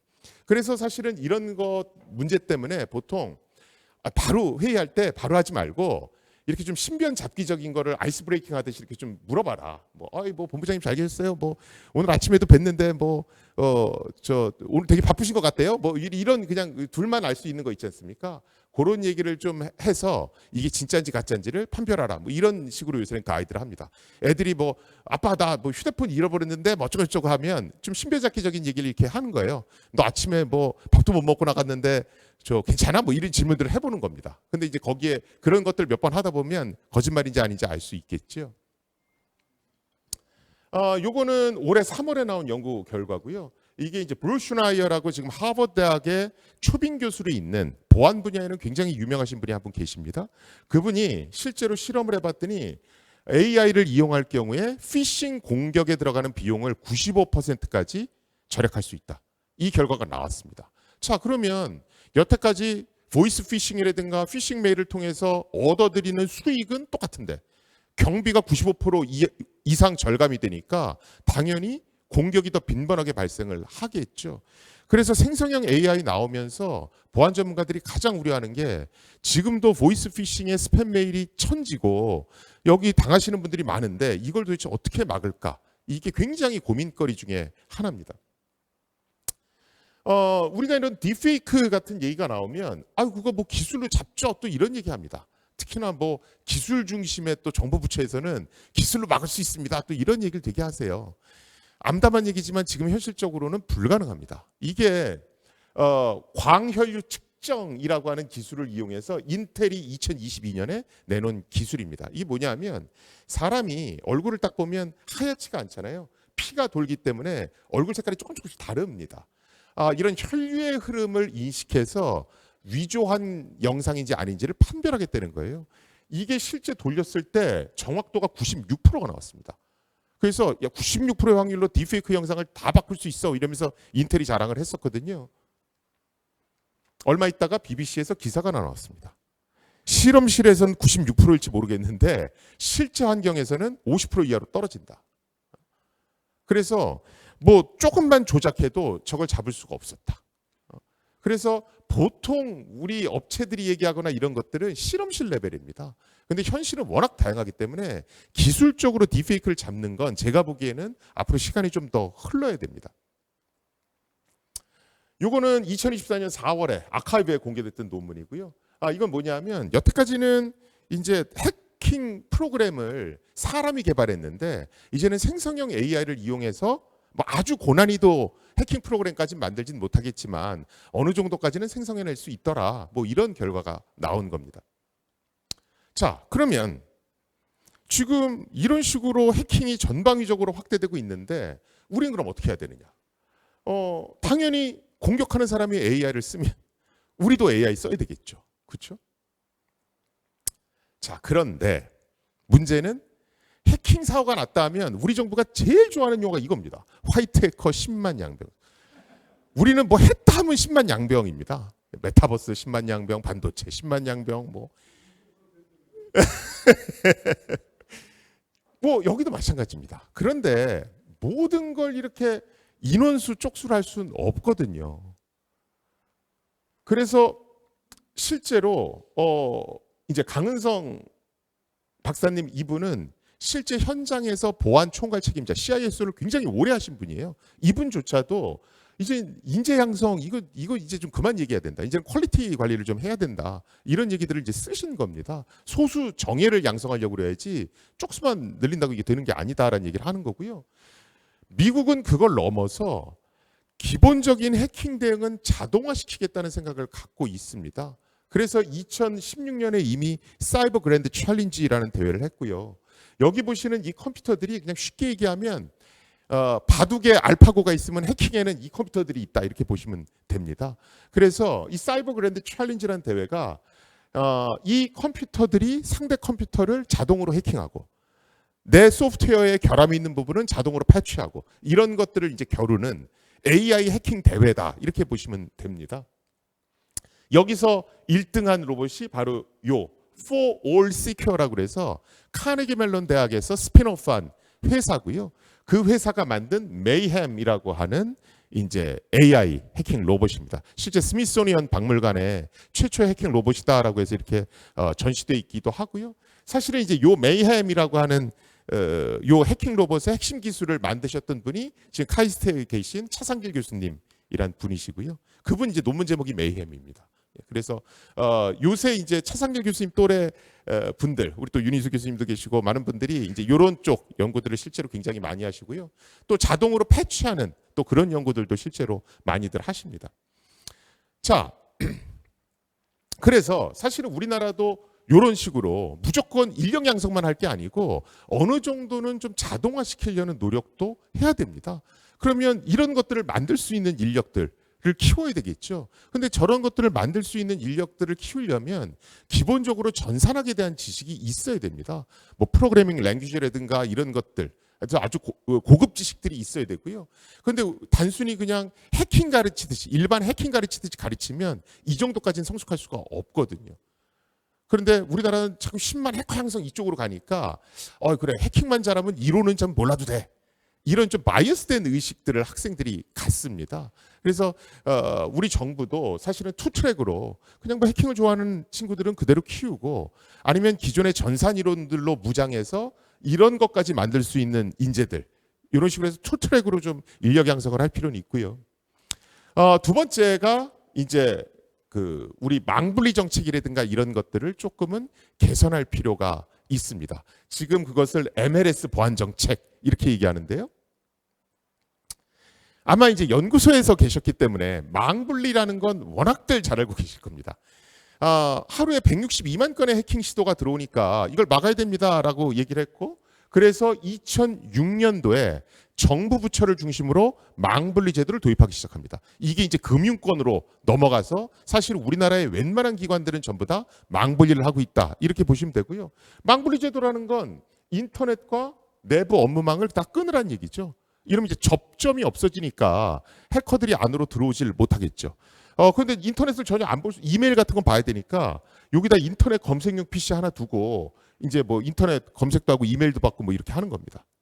자, 그런데 사실은 이 정책을 계속 유지만 하면 실제로 해킹을 좀 단순 무식하지만 뭐 효과적으로 막을 수는 있죠. 근데 문제는 정권이 바뀌면서 클라우드 하겠다, 스마트 워크 하겠다 뭐 이런 데는 겁니다. 사실은 보안에 있어서 이런 게 제일 안 좋은 겁니다. 서로 상충되는 정책이 존재하는 거. 스마트워크나 클라우드는 인터넷을 연결해야 되는 거고 망분리는 끊어야 되는 겁니다. 이 두 가지의 상반된 정책이 존재를 하면 기술적으로 이걸 커버하는 게 한계가 있습니다. 그래서 반드시 뚫리게 돼 있고요. 우리나라가 지금 딱 이런 상황이죠. 그럼 미국은 어떻게 하느냐? 미국은 이런 식으로 하고 있습니다. 실제로 보면 조직 내부에 여러 가지 디지털 데이터가 있는데 그 디지털 데이터들이 다 똑같은 정도로 중요하진 않을 거 아니에요. 그래서 그 디지털 데이터를 문서 분류하듯이 탑 시크릿, 시크릿, 언클래시파이드 이런 식으로 나눠 놓습니다. 그래서 이렇게 그룹핑되어 있는 거예요. 그리고 이 언클래시파이드에 들어간 건 인터넷과 상시 연결되어 있습니다. 미국 애들도 스마트워크하고 클라우드 하죠. 이렇게 합니다. 그러면 정책 간의 모순이 안 생기죠. 그러니까 망분리를 하려면 이렇게 해야 되는 겁니다. 실제로 제가 마이크로소프트에서 하는 국제 컨퍼런스가 2월에 열리는데 그때 망분리 갖고 얘기를 하나 해달라고 그래서 우리나라 거하고 외국 거를 이제 설명해 준 적이 있어요. 마이크로소프트 애들이 이걸 딱 듣더니 이 비용을 감당이 돼요? 이렇게 얘기합니다. 뭐 다 끊어놨으니까. 그렇죠? 외국에서 망분리는 딱 요겁니다. 그래서 사실은 미국은 망분리만 이렇게 하는 게 아니라요. 클라우드도 이렇게 돼 있습니다. 이게 마이크로소프트 애저 클라우드의 팜플렛에서 제가 갖고 온 거고요. 자, 이쪽은 그냥 민간용 클라우드고요. 여기 거버먼트 클라우드가 세 종류가 있죠. 그렇죠? 탑 시크릿용, 시크릿용, 일반용. 그래서 이쪽이 보안 강도가 제일 높고 이쪽이 제일 낮은 겁니다. 이렇게 해서 데이터에 따라서 차등화된 클라우드를 이용할 수 있게끔 합니다. 그러면 일반 자료는 애저 거버먼트에 올려서 자유롭게 쓰는 겁니다. 그런데 우리나라는 클라우드도 다 끊어놨죠. 그래서 정부에서 쓰는 클라우드는 독자 클라우드를 꾸려야 됩니다. 방위산업체 같은 경우에는 클라우드를 아예 못 씁니다. 법에 어떻게 돼 있냐면 클라우드에 데이터를 기록할 수는 없다 이렇게 돼 있습니다. 그럼 클라우드에 데이터를 기록할 수는 없는데 왜 클라우드를 쓸까? 뭐 이런 일들이 생기는 거죠. 자, 이러면 또 이런 얘기를 합니다. 제가 미국은요 다 이렇게 해요 막 이러면 제일 많이 나오는 얘기가 저희도요 이거 미국 제도 알고 있는데 일단은 보안 의식이 너무 낮기 때문에 이렇게 할 수밖에 없었습니다. 이렇게 정부 관계자는 얘기하세요. 왜냐하면 이렇게 단순 무식하게 안 하면 탑 시크릿으로 분류해야 될 걸 언클래시파이드로 다 분류하기 때문에 보안 사고가 날 수 있어서 저희가 그랬습니다. 뭐 이렇게 얘기합니다. 자, 그런데 그건 옛날이고 지금은 바뀌어야 되거든요. 시대가 바뀌었으니까. 자, 그런데 또 이렇게 바꾸자고 얘기하면 뭐라고 얘기하냐면 이렇게 하면요 업체들이 사고 나는 거 싫어갖고요 교수님 전부 다 탑 시크릿이라고 분류할 겁니다. 그래서 효과가 없어요. 저거 하시나 마나입니다. 또 이렇게 얘기합니다. 영국은 어떻게 했냐면요. 영국은 아까 보셨듯이 탑 시크릿, 시크릿, 언클래시파이드 이렇게 나눠서 망블리도 하고 클라우드도 쓰죠. 그랬더니 영국도 정보보호 담당자들이 전부 다 탑 시크릿으로 분류해서 데이터가 활용이 잘 안 된다는 걸 너무도 잘 알고 있었습니다. 영국은 6등급 분류 체계를 갖고 있었습니다. 탑 시크릿, 시크릿, 컨피덴셜부터 언클래시파이드. 그 중에 위에 4개는 국가 안보 목적이라서 뭐 어디다 연결하면 안 됩니다. 그런데 이렇게 해놓으니까 활용이 안 되는 거예요. 그래서 영국이 3등급 체계로 바꿨습니다. 탑 시크릿, 시크릿. 국가 안보 목적은 위에 2개입니다. 그리고 오피셜을 왕창 늘려놨죠. 그렇죠. 이러면서 이게 아까 클라우드 제도나 좀 망분리 제도로 이어지는 겁니다. 이러니까 보호할 건 좀 더 집중해서 보호하고 활용할 건 활용하는 체계가 되는 거죠. 왼쪽에서 오른쪽 넘어가는데 얼마 걸렸냐? 3년 걸렸습니다. 자, 지금 우리 정부에서 대통령께서 자, 우리 이제 데이터 분류합시다라고 해도 임기 내에 안 끝난다는 얘기하고 똑같습니다. 그런데 더 암울한 건 뭐냐면 뭐 IITP라든가 이런 데 가서 데이터 분류를 체계적으로 해야 됩니다. 저거 연구해야 됩니다. 이러면 저거 금방 되는 거 아니에요? 이렇게 생각합니다. 저게 R&D의 분야라고 인식하지 않습니다. 우리나라의 R&D는 뭐 하드웨어가 나오거나 소프트웨어가 나오거나 뭐 나와야 되기 때문에 이런 건 그냥 문서 만들어서 다 하다라면 되는 거 아닌가요? 뭐 이렇게 생각한다는 겁니다. 이거 그렇게 쉽지 않습니다. 외국에서는 이게 어디까지 왔냐면요. 문서를 작성하면 AI로 붙여갖고 자동으로 문서 분류가 됩니다. 그런 상태에서 전체 보안 시스템이 동작하도록 지금 설계가 되어 있고요. 사실은 우리나라도 저렇게 획일적으로 보안 정책을 할 게 아니라 데이터 중요도에 따라서 보안 정책을 달리 가져가야 된다. 제가 지난 정부 때 대통령 직속 4차 산업혁명위원회 위원이었기 때문에 그 얘기를 했었습니다. 그때 4차 산업혁명 대정부 권고안이라는 걸 썼었고 거기에 제가 보안 부분을 맡았기 때문에 이렇게 썼죠. 데이터 등급에 따라서 보안 정책 체계를 정비해야 된다. 그리고 비기밀 데이터에 대해서는 활용 촉진 정책을 마련해야 된다. 그런데 그 당시에는 저게 안 받아들여졌습니다. 더 정확히 얘기하면 국무위원들이 저 말을 못 알아들었습니다. 그 당시에 4차 산업혁명위원회 위원장이 장병규 위원장님이셨어요. 이분은 게임업체 대표였기 때문에 정부에 딱 들어가니까 무슨 인터넷이 분리돼 있고 너무 답답한 거예요. 그래서 이거를 1순위로 올려서 국무위원 회의할 때 보고를 하셨습니다. 근데 회의 딱 끝나고 들어오셔서 저한테 뭐라고 그러셨냐면 교수님 죄송합니다. 설득에 실패했습니다. 이러셨어요. 망분리를 얘기했는데 망분리를 못 알아듣더래요. 왜 못 알아들었을까요? 비서들이 문서 출력해서 다 갖다 주거든요. 내가 직접 공인인증서를 장관님들이나 국회의원들이 실제로 써봤으면 우리 공인인증서가 훨씬 더 빨리 바뀌었을 겁니다. 망분리를 안 쓰기 때문에 그걸 못 느끼는 겁니다. 그래서 지난 정부 때에는 그냥 권고안 정도만 만들어지고 끝났었고요. 다행히 제가 이번 정부 때 또 4차 국방혁신위원회에 들어가게 돼서 여기는 보니까 1년에 최소한 4번 회의를 하는데 대통령께서 직접 사회를 보신대요. 그래서 그래 이거는 좀 뭐 괜찮은데 해서 여기 이제 들어갔었습니다. 여기는 이제 위원이 많지가 않고 딱 8명이거든요. 예, 장차관들 빼놓고. 그래서 회의 때 말씀을 드렸고 그래서 작년 12월 말에 대통령께서 들으시더니 망분리가 뭔지를 대통령께서는 알고 계셨었어요. 워낙 검사 시절 초년병부터 쭉 올라오셨기 때문에. 그래서 그때 망분리가 국방에만 한정된 게 아니라 우리나라 전체에 영향을 미치는 거니까 국가안보실하고 국정원이 관련 부처 전부 다 소집해서 망분리 개선안을 내놓으시오. 그래서 AI나 클라우드를 쓰는데 불편함이 없도록 미국식으로 개선을 하십시오라고 얘기해서 타스크포스 팀이 꾸려졌고, 그게 이제 기사로 나가서 1월 9일 날 기사가 났고요. 실제 저때 이제 기본 원칙을 발표했습니다. 우리도 이제 정부 내부, 금융기관 내부의 데이터를 3등급으로 분류한다. CSO. C는 국가 안보 목적의 데이터들. S는 개인정보 같은 게 이제 S입니다. O는 공개해도 되는 데이터들. 그래서 데이터를 분류해서 이제 데이터 중요도에 따라서 차등화된 보안 정책을 주고, 그 다음에 AI 클라우드를 이용하는 데 있어서 보안이 걸림돌이 되지 않게끔 한다. 그리고 지금 저것을 모든 정부에 그냥 한꺼번에 적용을 하면 혼란스러울 수 있으니까 실증 사업을 통해서 구체화시킨 다음에 전 정부로 퍼뜨린다. 그 실증 사업은 디지털 플랫폼 정부위원회가 추진하는 사업들과 그다음에 지금 한국은행이 실증 사업을 하겠다라고 손을 들었죠.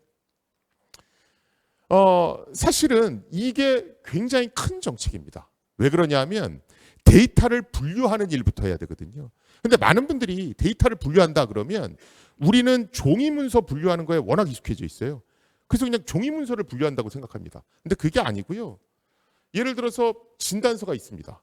그럼 우리는 야, 진단서는 개인정보지. 그러면 센서티브 등급이겠네? 이렇게 생각해요. 근데 그게 아닙니다. 이걸 보면 여기에 성명, 주소, 주민등록번호, 뭐 병명이 들어가는데 이름 같은 경우는 오픈일 거고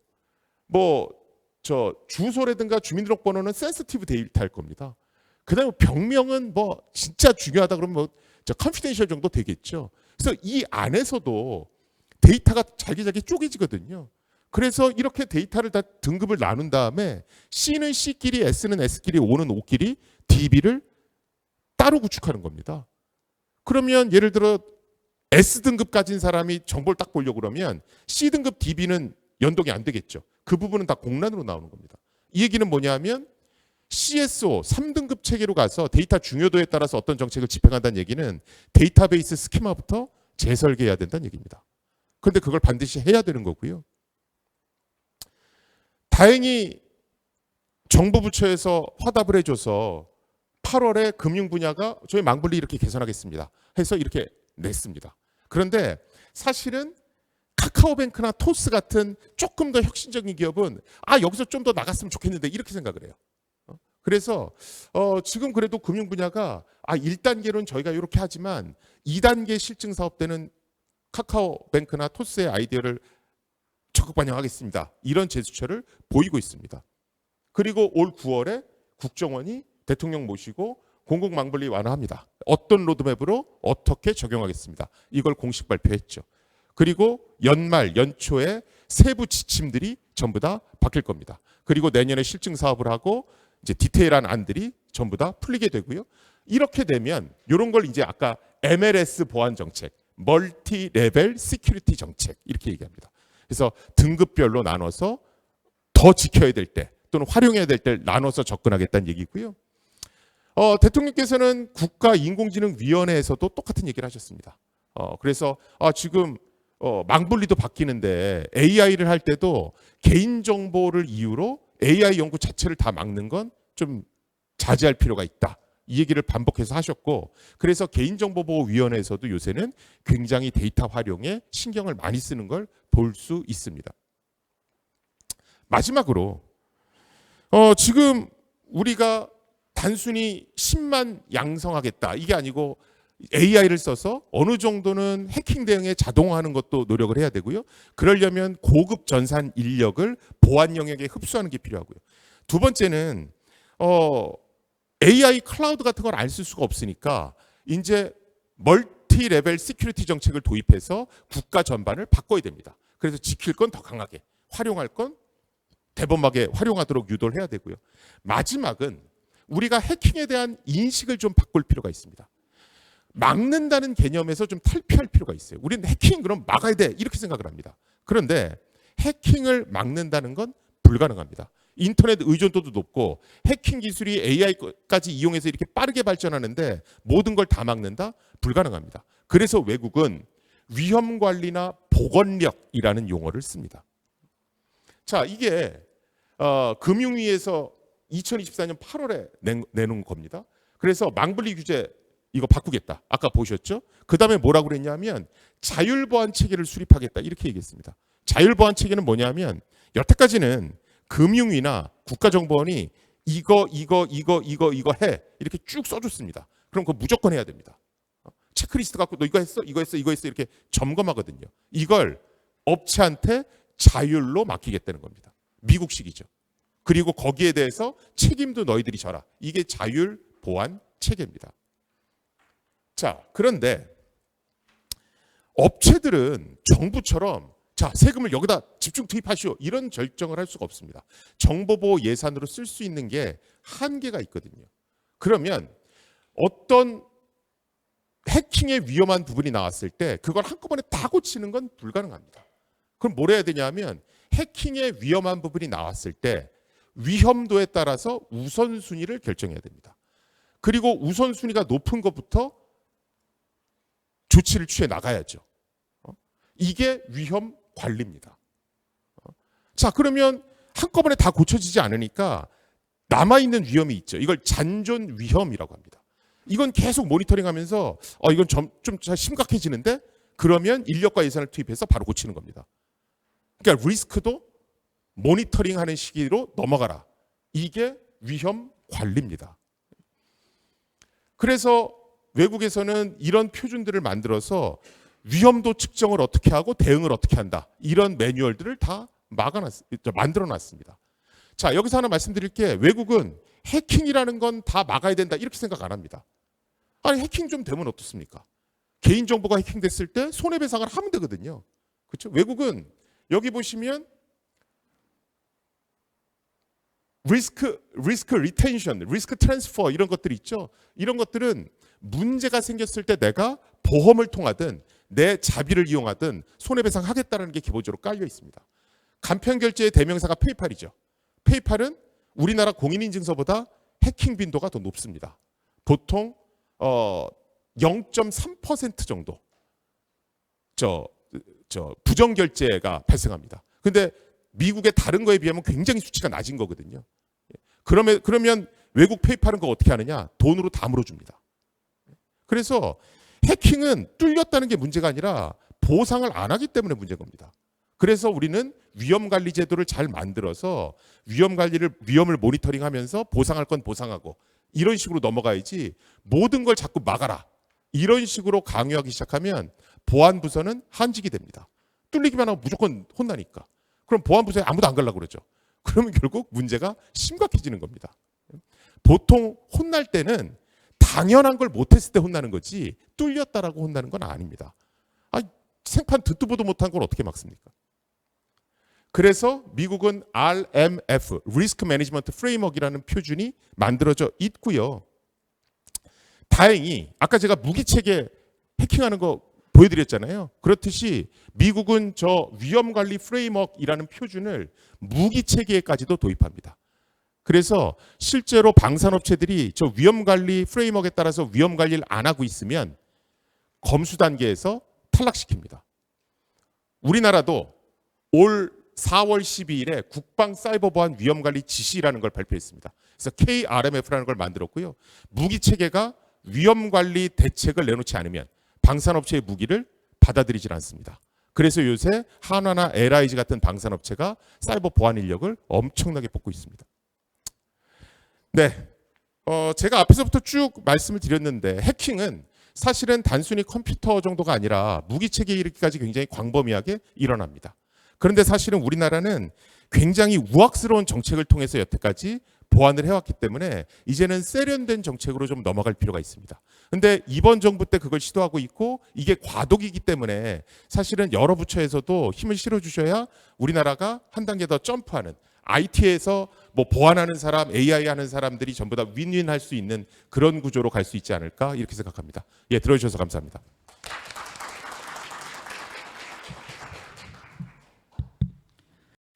감사합니다.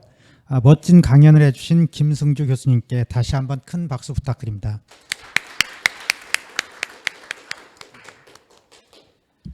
질문은 전 잠시 후 있을 그 패널 토론회에서 갖도록 하겠습니다.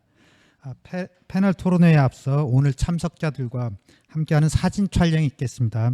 모두 단상으로 나와주시기 바랍니다. 그리고 사진 촬영 뒤에는 단상 정리를 위해서 약 10분 정도 휴식을 가진 뒤 현재 5시 5분이니까 5시 15분부터 시작하도록 하겠습니다.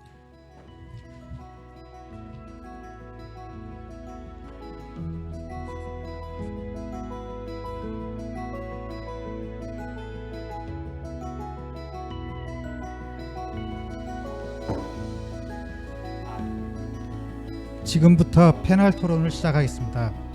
오늘 패널 토론의 좌장은 대덕클럽 주성진 부회장님께서 맡아주시겠습니다.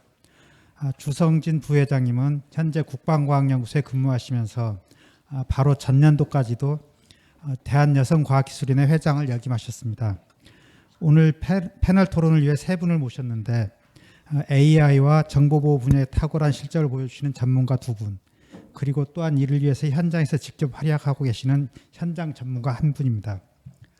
시간을 아끼고 토론에 집중하기 위해서 패널분 소개는 좌장께서 토론을 진행하시면서 해주는 것으로 하겠습니다. 그럼 주성진 부회장님 토론 진행 부탁드립니다. 안녕하세요. 주성진입니다.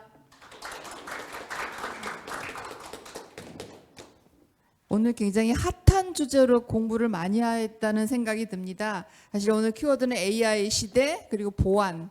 이 AI는 이미 우리 손안에까지 와 있어서 우리가 맞이해서 어떻게 동반을 잘 해야 될 그런 상대인 것 같고요. 보안이라는 키워드는 사실 제가 국방과학연구소에 입사할 때부터 가장 중요하고 그러면서도 피하고 싶은, 마주하고 싶지 않은 그런 단어들로 저희는 인식을 하고 살아왔는데, 이제는 이게 기업이나 기관의 문제를 떠나서 이 개인에 이르기까지 피할 수 없는, 이 또한 같이 가야 되는 그런 주제가 돼버린 것 같습니다. 오늘 사실 이 중요한 주제를 다루었는데 김승주 교수님의 발표 내용을 듣고 많은 느낌과 배움이 있었고요. 우리가 어떤 대처를 해야 되는지 그런 생각들을 많이 하게 되는 그런 시간이었던 것 같습니다. 지금부터 진행될 패널 토의에는 세 분을 모셨는데요. 사실 오늘 패널 분들이 제가 생각했던 것보다 굉장히 젊으세요. 이 주제 자체가 굉장히 젊은 주제인 것 같기도 하고요. 빨리빨리 흐르는 연구가 좀 진행돼야 되는 그런 분야라는 생각도 좀 들었습니다. 먼저 저 오른쪽부터 소개를 드리면요. 윤인수 카이스트 전기전자공학과 교수님이십니다. 활동 내용이 워낙 많으셔서 내용은 자료집을 참고하시고요. 오늘 주제와 관련된 것으로만 교수님께서는 컴퓨터 보안 관련 그 아주 유명한 학회인 ACM의 활동을 활발히 하고 계시는데요. 특히 그 중에서도 데이터 관리, 백업, 보안 등을 다루는 그 학술 분야의 유명한 ACM TOS 부편집장으로 활동하고 계십니다. 사이버 보안 등 많은 해킹과 관련한 수상도 굉장히 많으시고요. 오늘 말씀 기대하고 있습니다. 두 번째 패널은 감사합니다. 두 번째 패널은 조영성 한국전자통신연구원 초실감 메타버스 기획팀장이십니다. 팀장님께서는 전기전자 컴퓨터공학을 전공하셨고 미국 케이블랩스 방문연구원 그리고 현재는 국립전파연구원 방송통신표준유선 전문위원회 위원으로 활동하고 계십니다. 조영성 팀장님이시고요. 네, 마지막으로 우리 분야에서 굉장히 특별히 모신 분일 것 같습니다. 황성필 경찰청 사이버범죄수사과 경감님이십니다. 예. 자료집에서도 보시듯이 황 경감님의 키워드는 사이버, 포렌식, 그리고 그와 관련된 국제활동, 굉장히 화려하신 활동을 갖고 계십니다. 이 세 분들 말씀이 모두 저희 기대가 되는데요. 그럼 순서대로 패널 토의를 진행하고 다 같이 토의하는 시간을 갖도록 하겠습니다. 윤인수 교수님부터 말씀 부탁드립니다.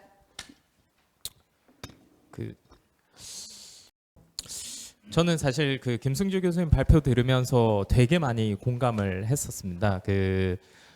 특히 지금 현재 변화하는 AI 시대에 맞춰서 이제 인력 양성적인 부분도 그렇고 사실 숫자보다는 이제 그 어떤 퀄리티가 중요해지는 시대가 올 것 같고요. 아까 말씀해주신 그런 그 달파 사이버 그랜드 챌린지 말씀해주셨는데 저희 팀도 저도 사실 그 사이버 그랜드 챌린지에 참여를 했었고 사실 지금 그거의 다음 버전인 AIXCC AI 사이버 챌린지라고 하는 것이 또 달파에서 진행이 되고 있거든요. 거기에서 이제 하려고 하는 게 어떤 거냐면 AI를 통한 해킹과 방어가 어떤 식으로 이루어질 거냐에 관련된 이제 연구들과 그리고 이제 진행들이 되고 있고요. 그래서 그런 것들을 봤을 때 결국 우리가 필요한 것, 뭐 개발자들도 비슷한 이야기들이 나오고 있지만 결국 어떤 로우 레벨 우리가 생각했을 때 그런 초보적인 해커들은 이제 AI로 결국 대체되는 시대가 올 것 같고요. 그렇게 했을 때는 결국 이 AI를 잘 활용할 수 있는 그런 그 이제 전문가적인 사람들, 그래서 그 퀄리티가 정말 더 중요해진다라고 생각을 하고, 물론 당연히 그 AI를 어떻게 활용할지에 대한 그런 연구들도 진행이 돼야 된다라고 생각을 하고요. 또 많이 공감했던 부분 중에 하나가 결국 망분리 개선 관련된 내용인데, 사실 보안이라는 게 저는 잘 디자인되는 보안이라고 했을 때는 사용자가 불편함을 겪지 않는 보안이 사실 제일 잘 디자인된 보안이라고 생각을 하고요. 사실 망분리 같은 경우에는 뭐 이론적으로는 우리가 뭐 보안을 강화할 수 있는, 뭐 보안적으로 안전할 수 있는 방법이지만 우리가 많은 사건 사고들을 결국 지켜봤을 때 그것이 그렇게 이론적으로 돌아가지 않는다라는 것을 볼 수 있고, 결국 사람들을 불편하게 했을 때 그 사용자들이 우리가 예상하지 못했던 그런 보안 사고들을 일으키는 것들을 많이 발견을 했기 때문에, 그래서 그런 부분에 대해서도 저도 적극적으로 공감을 하고, 그래서 우리가 좀 보안 정책들을 세울 때 이게 보안이라는 것을 너무 강조하다 보면은 이게 사실 현실과 너무 동떨어진 보안 정책들이 나오기 마련이거든요. 그런 것들은 사실 우리가 그 보안의 정책의 대상자에게 이야기하는 게 그 보안을 지켜라가 아니라 어떻게 보면은 그 보안을 지키면은 일을 효율적으로 못하게 만들어 놓는 그런 약간 족쇄 같은 게 되는 경우들도 있지 않나라는 생각을 많이 하고요. 그래서 그런 것들에 대해서도 많이 공감을 하는데, 뭐 제가 토의 주제를 이렇게 그냥 이야기를 하면 될까요? 저는 사실 보면서 그런 생각들을 많이 하거든요. 그러니까 우리가 피싱 같은 것들이 사실 되게 큰 문제가 되고 있는데, 혹시 여기 계시는 분들은 이제 그런 피싱 같은 공격들을 과연 우리가 어떻게 막을 수 있을 것이냐. 지금 현재는 사실 개개인의 조심과 개개인의 어떤 이렇게 개개인의 노력들에 우리가 의존하는 경향들이 많은 것 같거든요. 뭐 이런 것들을 잘 봐라, 이런 것들을 잘 지켜봐라, 이런 것들에 대한 내용들이 많은 것 같은데, 저는 선진국으로 가면 갈수록 이런 것들에 대한 수사와 뭐 사기에 대한 방어나 이런 것들이 좀 기관들, 예를 들면 말씀하신 은행 같은 것들, 미국 같은 경우에는 해킹 사고가 발생을 했다라고 하면은 어떤 소액, 어떤 정해진 소액의 경우에는 그냥 은행에서 그 돈을 그냥 리페이를 해주거든요. 이렇게 보상을 해주거든요. 한 다음에 은행이 그 사기를 조사를 하는 그런 식으로 돌아갑니다.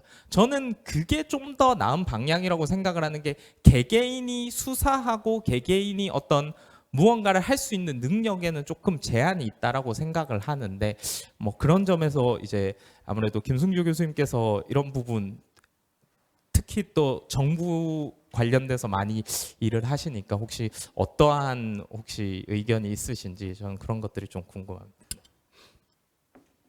예, 감사합니다. 궁금증도 남기셨는데요. 제가 패널 토론을 다 들어보고 교수님께서 한 번 더 정리해 주시는 그런 시간으로 갖겠습니다. 두 번째 조 팀장님 말씀 부탁드립니다. 예, 방금 소개받은 한국전자통신연구원의 조용성입니다. 제가 그 패널 토의로 처음에 이제 그 전화를 받았을 당시에 딥페이크 관련된 문제가 굉장히 좀 심했을 때였고요. 제가 뭐 국회나 과기부나 여가부나 이런 데 이제 되게 좀 많이 이제 다니던 시기였었고요. 그래서 뭐 그런 내용으로 제가 일단은 전달을 받았었고요. 일단은 제가 프로필을 너무 그 기계적으로 순수하게 너무 적었나 봐요. 왜 메타버스 기획팀 팀장이 여기로 왔을까? 네. 제가 그 하고 있는 과제를 좀 잠깐 소개를 드릴게요. 제가 이제 2021년도부터 불법 촬영물 유통 차단 그 기술 개발을 했습니다. 그래서 1차 과제는 작년에 끝났고요. 지금 이제 2차 과제가 내년까지 이어지는데 그게 이제 무슨 내용의 과제냐면 엠번방 사건을 터지고 나서 그 인터넷을 통해서 이제 그 디지털 성범죄물에 대한 그 유통 문제가 굉장히 크게 불거져 가지고 그때 이제 많은 대책이 나오면서 그 전기통신사업법이 개정이 됐습니다. 그래서 그 일정 규모 이상의 이제 부가통신 사업자들은 이용자가 게재하는 그 영상물들의 불법성 여부를 따져서 이제 게재 제한을 실시간으로 하도록 하는 이제 그게 법에 규정이 되어 있고요. 그거를 이제 할 수 있는 기술을 두 가지를 제시를 하고 있는데 국가기관이 만들어서 배포하는 기술 아니면 2년 단위로 성능 평가를 받아서 통과한 기술 이제 이 두 가지를 가지고 하도록 되어 있습니다. 그래서 이제 제가 했던 과제는 그 국가기관이 개발해서 사업자들에게 제공해주는 기술 이제 그 기술 개발을 했었고요. 현재는 그 법에 이제 적용받는 사업자들이 뭐 네이버, 카카오, 뭐 틱톡 이제 뭐 대표적으로는 이제 이런 회사들인데 그 사업자들이 한 80여 개 정도가 이제 법에 그 적용 대상입니다. 그래서 그 저희가 이제 그 무료 배포했던 기술을 그 중에 그 80여 개 그 회사들 중에 한 50여 개 이상이 현재 사용을 하고 있고요. 예, 저희가 뭐 의도했던 건 아닌데 어쨌든 이게 뭐 약간 이게 국가 표준처럼 이렇게 되어 있는 이제 국가 표준 기술입니다. 그리고 이제 저희가 그 과제를 하면서 계속 이제 좀 눈여겨봤던 게 딥페이크하고 생성형 AI였어요. 그래서 사실 이런 뭐 디지털 성범죄물의 유통이나 딥페이크가 갑자기 나온 건 아니거든요. 예전부터 뭐 아주 오래 전부터 인터넷이 생겼을 때부터 쭉 이제 있어 왔던 문제인데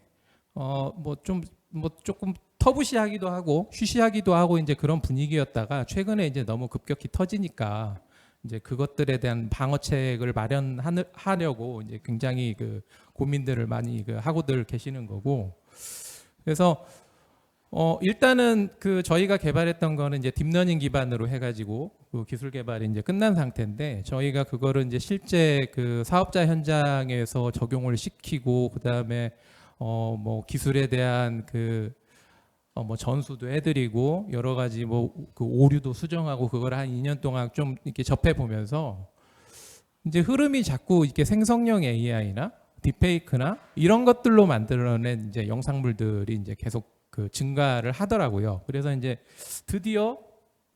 드디어라는 표현이 좀 그렇긴 한데 어쨌든 이제 올해 4월에 갑자기 이제 딥페이크하고 관련된 문제가 크게 터지면서 제가 이제 그것 때문에 좀 최근까지 굉장히 좀 바쁘게 살고 있는데 이제 그런 기술의 문제, 그러니까 이제 AI 기술을 활용을 하고 싶은데 윤리적인 문제가 생기는 거죠.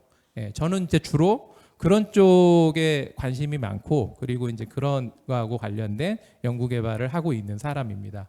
그래서 윤리적인 문제를 좀 살펴보면 뭐 이제까지 디지털 성범죄물 그러니까 뭐 저희가 뭐 몰카라든지 아니면 이제 비동의 유포라든지 이제 이런 영상물이 될 텐데 사실 뭐 딥페이크나 이제 AI로 넘어가면서 이제 더 크게 이렇게 부각되는 문제는 딥페이크 같은 경우는 내가 그 뭐 어떤 사건 현장에 내가 있지도 않았고 내가 이제 뭐 그런 행위를 한 적도 없음에도 불구하고 내가 마치 뭐 어떤 이상한 행동을 한 것처럼 하는 이제 그런 그 영상물들이 이제 돌아다닐 수 있다는 거고요.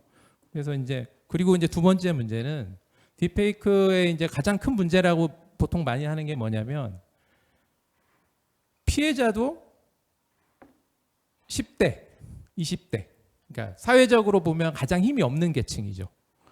그리고 피해자도 그렇고 피의자도 그러니까 사건을 일으키는 주범들도 대부분 다 10대, 20대 이제 이런 사람들이 된다는 거예요. 그래서 어려서부터 그런 거에 너무 이렇게 쉽게 생각하고 이렇게 범죄 활동을 저지르게 되고 그리고 굉장히 그 사회적으로 힘이 없는 그 상태에서 어렸을 때부터 이제 굉장히 트라우마를 받게 된다는 거, 이제 그게 가장 큰 문제고요. 그리고 이제 생성형 AI가 굉장히 그 중요한 기술입니다. 저는 사실 그 방송 콘텐츠 쪽의 연구 개발을 애트리에서 한 20년 가까이 이제 했었는데, 그 분야에서는 굉장히 획기적인 기술이고 앞으로 굉장히 유망한 기술입니다. 그런데 이제 제가 현재 하고 있는 과제 입장에서 놓고 보면, 이제 단순히 뭐 얼굴을 다른 데다가 뜯어붙였던 딥페이크를 넘어서서 그런 사진이나 이런 것들을 기반으로 얘를 다시 그려낸다고 한다면 이거는 또 완전히 얘기가 달라지는 거거든요. 그래서 저희가 실제로 이제 그 인공지능 기술을 활용을 해가지고 그 뭐 영상물이나 사진의 어떤 음란성 분석을 해보면 사진들은 굉장히 잘 찾아요. 자연 상태에서 제작된 이런 것들은 굉장히 잘 찾는데, 웹툰은 굉장히 그 성능이 떨어지게 됩니다. 이게 굉장히 깨끗한 그림 상태로 돼 있어서 기존의 어떤 접근 방식으로는 해결하기가 어렵고, 그래서 이제 기존에 어쨌든 뭐 우리나라 같은 경우에도 뭐 나름대로의 어떤 그 보안 체계를, 그런 것들을 막기 위한 체계들을 잘 만들어 오고 있는데, 이제 그런 것들이 무력화될 거라는 걱정이 되게 많이 듭니다.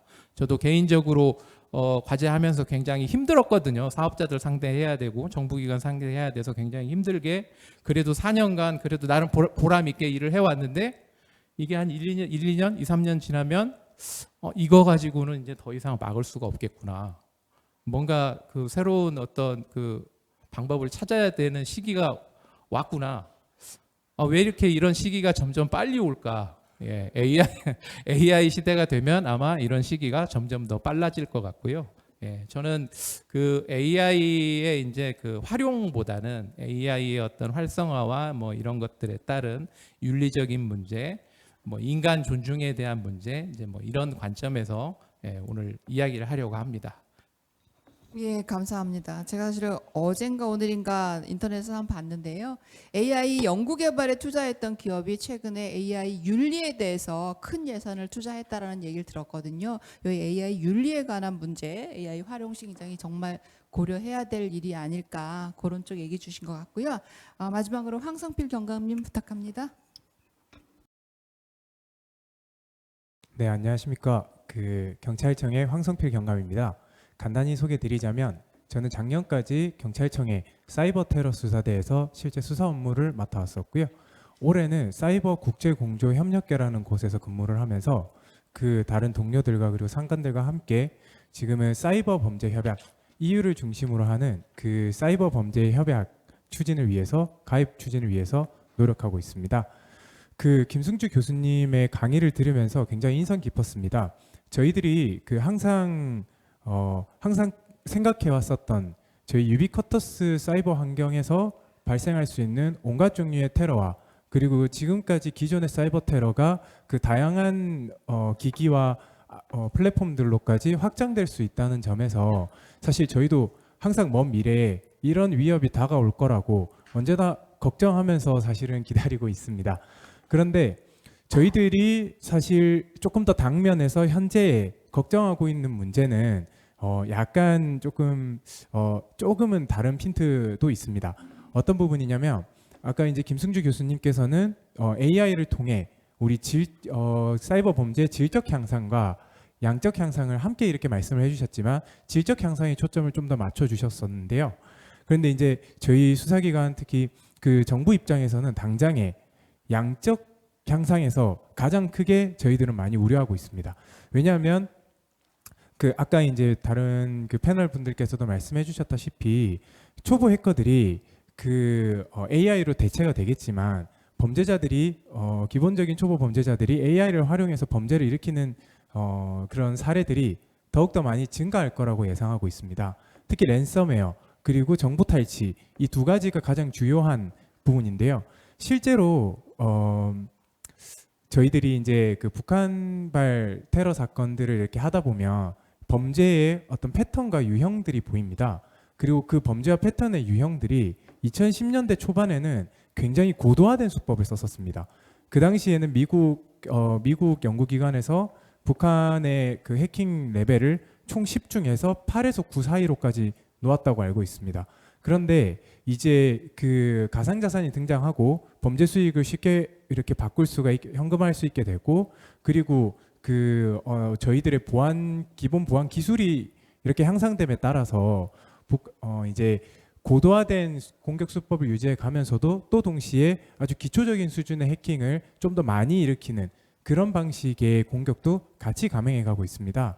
그러다 보니 당장에 사실 저희들이 막아야 되는 162만 건의 사이버 해킹 중에는 고도화된 일부도 있지만 그 기초적인 그런 다수의 공격들 역시도 큰 위협으로 언제든지 이어질 수 있다는 점이 사실 저희가 가장 우려하고 있는 부분입니다.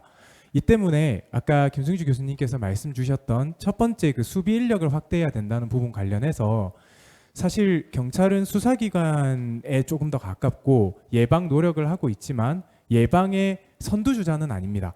그러다 보니 저희들이 이제 하고 있는 수비 인력의 양성 부분은 주로 수사 인력을 좀 더 양성시키고, 그리고 기사나 아니면 국정원이나 관련 기관 부처들과 함께 어떤 그 보안 수칙, 그 실제 사례를 바탕으로 한 보안 수칙을 배포하는 쪽에 좀 더 중심이 맞춰져 있습니다.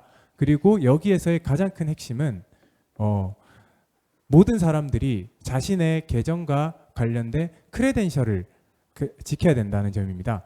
아까 김승주 교수님께서도 말씀하셨던 부분 중에서 망분리 제도가 클라우드와 모바일로 결합이 되면서 거기서 그 어떻게 보면 가장 극단적이고 가장 효과적인 보안 정책에 그 모순이 생기게 되지 않았습니까? 그 모순점, 그 크레덴셜을 이용해서 그 많은 사이버 범죄자들이 쉽게 어느 이메일이나 아니면 누군가의 클라우드에 침입하고 거기서 얻어낸 정보를 이용해서 더 큰 범죄, 더 치명적인 피해로까지 나아가게 되는 겁니다. 실제 사례들을 조금 더 들어보자면 영국 해커가 국내 주요 대기업들을 해킹했던, 뭐 삼성전자나 LG를 해킹했었던 사건, 아니면 그 외에 어떤 방산업체, 국내 주요 방산업체나 아니면은 항공업체나 뭐 일부 이런 것들도 그 첫 시작들은 대체로 누군가의 크레덴셜을 탈취하고 접근 권한을 기초적인 접근 권한이라도 먼저 얻는 것이 대다수의 경우에 해당됩니다. 따라서 사실 앞으로도 이 양적 그 AI를 통한 사이버 위협의 양적 향상에 저희들이 다양한 방면으로 저희 사이버 범죄 협약에 가입을 해서 그 다른 나라들과 범죄 데이터를 좀 더 많이 확보해서 얼른 범죄자들을 검거하려고 하고, 또 이렇게 저희들이 그 수비 인력들을 많이 향상해서 좀 더 우수한 수사 인력들을 양성하고자 하지만, 그 오늘 제가 들었던 발표에서 가장 핵심적인 부분, 그리고 저희들이 했던 부분은 기본적인 보안 수칙이 가장 중요하고, 그것이 망분리 제도의 어떤 개선과 더불어서 그 연구소나 아니면은 각 기관들의 기관 소속 사람들의 그 크레덴셜을 지키는 것이 가장 중요한 것이 아닌가, 그런 생각을 좀 해봤습니다. 예, 감사합니다. 사실 기관이 기관인 만큼 양도 중요하고 질도 중요하지만 이 방어해야 되는 양의 현장의 목소리를 말씀하신 거 아닌가 생각이 들고요. 해킹도 AI로 하고 우리가 방어도 AI를 적용해야 되는 그런 문제들을 말씀해 주신 것 같습니다. 세 분 다 시간을 굉장히 잘 지켜주셔서 감사드리고요. 플로어로 넘어가기 전에 김 교수님 혹시 간단히 코멘트 말씀하신 것 중에 해주시면 좋겠습니다. 이게 간단히 답변이 될지는 잘 모르겠는데 일단은 이제 아까 윤희수 교수님께서 개인한테만 자꾸 책임을 지울 게 아니고 기업이 책임을 져야 되는 거 아닙니까? 뭐 이런 말씀을 해주셨습니다. 뭐 100% 공감하고요. 우리 이제 교통사고가 나면 보험 처리를 못 받는 이용자 중대과실 조항이 있지요. 금융 사기에도 사실은 그게 있습니다. 그래서 통장 같은 데 보면 약관이 있잖아요. 그 약관에 이용자들이 해야 될 것이 명기돼 있고 그걸 제대로 안 지키면 이용자 중대 과실로 들어갑니다. 그래서 손해배상이나 이런 것들을 못 받도록 돼 있죠. 그 이제 이용자 약관에 들어가는 게 무슨 보안 프로그램 뭐 설치해야 된다, 보안 카드 잘 관리해라, 뭐 기타 등등의 내용들입니다. 실제로 이게 굉장히 불합리하다고 그래서 청와대 청원 항목에 올라가기도 했습니다. 그 조항을 없애달라. 지금은 많이 개선됐지만 아직도 개인한테 어느 정도 책임을 지우는 게 분명히 사실입니다. 우리가 미국 제도를 조금 벤치마킹할 필요가 있는데요. 미국은 얼마 전까지만 해도 뭐 지금도 마찬가지지만 개인은 약자라고 봅니다. 그래서 보안에 대한 지식을 개인이 제대로 이해하는 건 어렵다. 그래서 뭐 보안 카드 관리를 잘해라 뭐 이런 거 자꾸 개인한테 얘기할 게 아니라 그런 인식 없어도 제대로 여러 가지 시스템을 쓸 수 있도록 환경을 기업이 마련해 줘야 된다. 그래서 기업의 책임을 좀 더 강하게 묻고 있는 형편이고요. 이게 조 바이든 정부 들어와서 한 단계 더 나갔습니다. 그래서 대기업과 중소기업 사이에 사고가 났을 때 대기업한테 훨씬 더 강한 책임을 묻는다. 왜? 대기업은 훨씬 더 많은 보안 전문 인력이 있고 대응을 할 수 있기 때문에 만약에 둘 사이에 문제가 생기면 대기업한테 더 책임을 묻겠다. 이런 식으로 지금 어떤 책임의 어떤 소재가 조금 더 강한 쪽, 조금 더 돈을 많이 투자해야 되는 쪽으로 옮겨가고 있고요. 우리나라도 그건 벤치마킹을 해야 된다라고 저는 생각을 합니다. 그다음에 두 번째로 이제 아까 AI 윤리 얘기를 해주셨는데 저는 뭐 100% 공감을 하고요. 그런데 우리는 무슨 사고가 나면 일단 자꾸 기술적으로 어떤 걸 대응하려고 합니다. 전임 소장님들 많이 와 계시고 이래서 굉장히 죄송합니다만 어떻게 딱 나오면 이런 기술 개발해야 됩니다. 그러면서 이제 R&D 프로젝트가 만들어지고 그걸 위주로 이제 다 하려고 그러고 그 기술이 도입되면 모든 게 다 해결될 것처럼 이제 얘기를 합니다. 그건 물론 정부의 책임도 있죠. 저도 산하기관이 있습니다만 뭐 보도자료 자꾸 내라 그러고 뭐 어쩌고저쩌고 하니까 윤리교육이 중요하다라고 100번 얘기해봤자 얘기 잘 안 합니다. 왜냐하면 너무 뻔한 얘기 같고 뭐 VIP한테 그런 거 얘기해봤자 뭐 안 통할 것 같고 뭐 이런 거. 그러다 보니까 이제 윤리의식이 자꾸 뒷전으로 밀리게 되죠. 그런데 기술이나 이런 걸로 어떤 걸 막는 건 한계가 있습니다. 지금 실제로 딥페이크 영상이나 이런 거 사고를 보면 자기 부모님하고 또는 자기 누나 사진을 합성해서 뭐 하는 친구들도 있습니다. 고등학생, 그러니까 초등학생 애들이 그렇게 하는 겁니다. 이 친구들한테 물으면 악의가 있어서 그런 게 아니라 재미로 했다고 그럽니다. 모르는 거거든요. 그래서 어렸을 때부터 교육을 시켜야 되는 겁니다. 그래서 외국에서는 사고가 났을 때 윤리 얘기가 계속해서 나오는 거거든요. 그래서 지루하고 뻔한 얘기지만 AI 윤리, 그러니까 AI를 이런 데 쓰면 안 된다라는 건 어려서부터 저는 굉장히 강조해서 가르쳐야 된다라고 보고요. 마지막으로 이제 수비 인력 말씀을 하셨는데 아까 이제 뭐 보안 인력 해커 10만 양성 뭐 이런 거 말씀드렸지만 우리는 여러 가지 보안 인력 중에서도 정확히 얘기하면 공격 인력 쪽을 양성하려고 하고 있습니다. 취약점 찾고 뭐 이런 친구들이죠. 사실은 그게 굉장히 매력적으로 보입니다. 대학생들은 또 그걸 막 하고 싶어 하고. 그런데 그런 인력을 너무 과도하게 양성을 하면 어떤 일이 벌어지냐면 이 친구들은 주로 갈 수 있는 데가 컨설팅 회사밖에 없습니다. 그러니까 이제 보안 컨설팅 회사가 범람하기 시작하죠. 그럼 이게 범람화되면 저가입찰이 이제 들어가게 됩니다. 그럼 이제 서로 제살 깎아 먹는 거죠. 그래서 우리나라는 보안 컨설팅 시장이 굉장히 황폐해졌습니다. 사실은 공격 인력, 취약점 분석하고 컨설팅하고 이런 인력 양성하는 것도 중요한데 수비 인력을 양성하는 것 못지않게 중요합니다. 손흥민만 있어서는 안 되고 김민재 같은 친구들도 있어야 되잖아요. 그런데 이 수비 인력에는 두 가지 종류가 있습니다. 하나는 경찰청에서 필요로 하는 수사 인력이죠. 디지털 포렌식 뭐 이런 거 하는 친구들. 또 한 친구들은 고급 보안 소프트웨어 개발 인력입니다. 예를 들어 해킹 당하지 않는 휴대폰 프로그램 개발하고 해킹 당하지 않는 뭐 여러 가지 프로그램들 개발하는 그 고급 보안 소프트웨어 개발 인력이 굉장히 필요합니다. 근데 우리나라가 절대적으로 부족한 게 고급 보안 소프트웨어 개발 인력입니다. 이 고급 보안 소프트웨어 개발 인력은 일단 전산 이론으로 굉장히 중무장돼 있어야 됩니다. 그런데 이게 시간이 걸리니까 이런 거 잘 안 하려고 들거든요. 실제로 저도 뭐 해킹팀 됐고 이렇게 가보면 기초적인 거 어떤 전산의 기초 이론의 무장에 있어서는 미국 해킹팀이 훨씬 더 우위에 있습니다.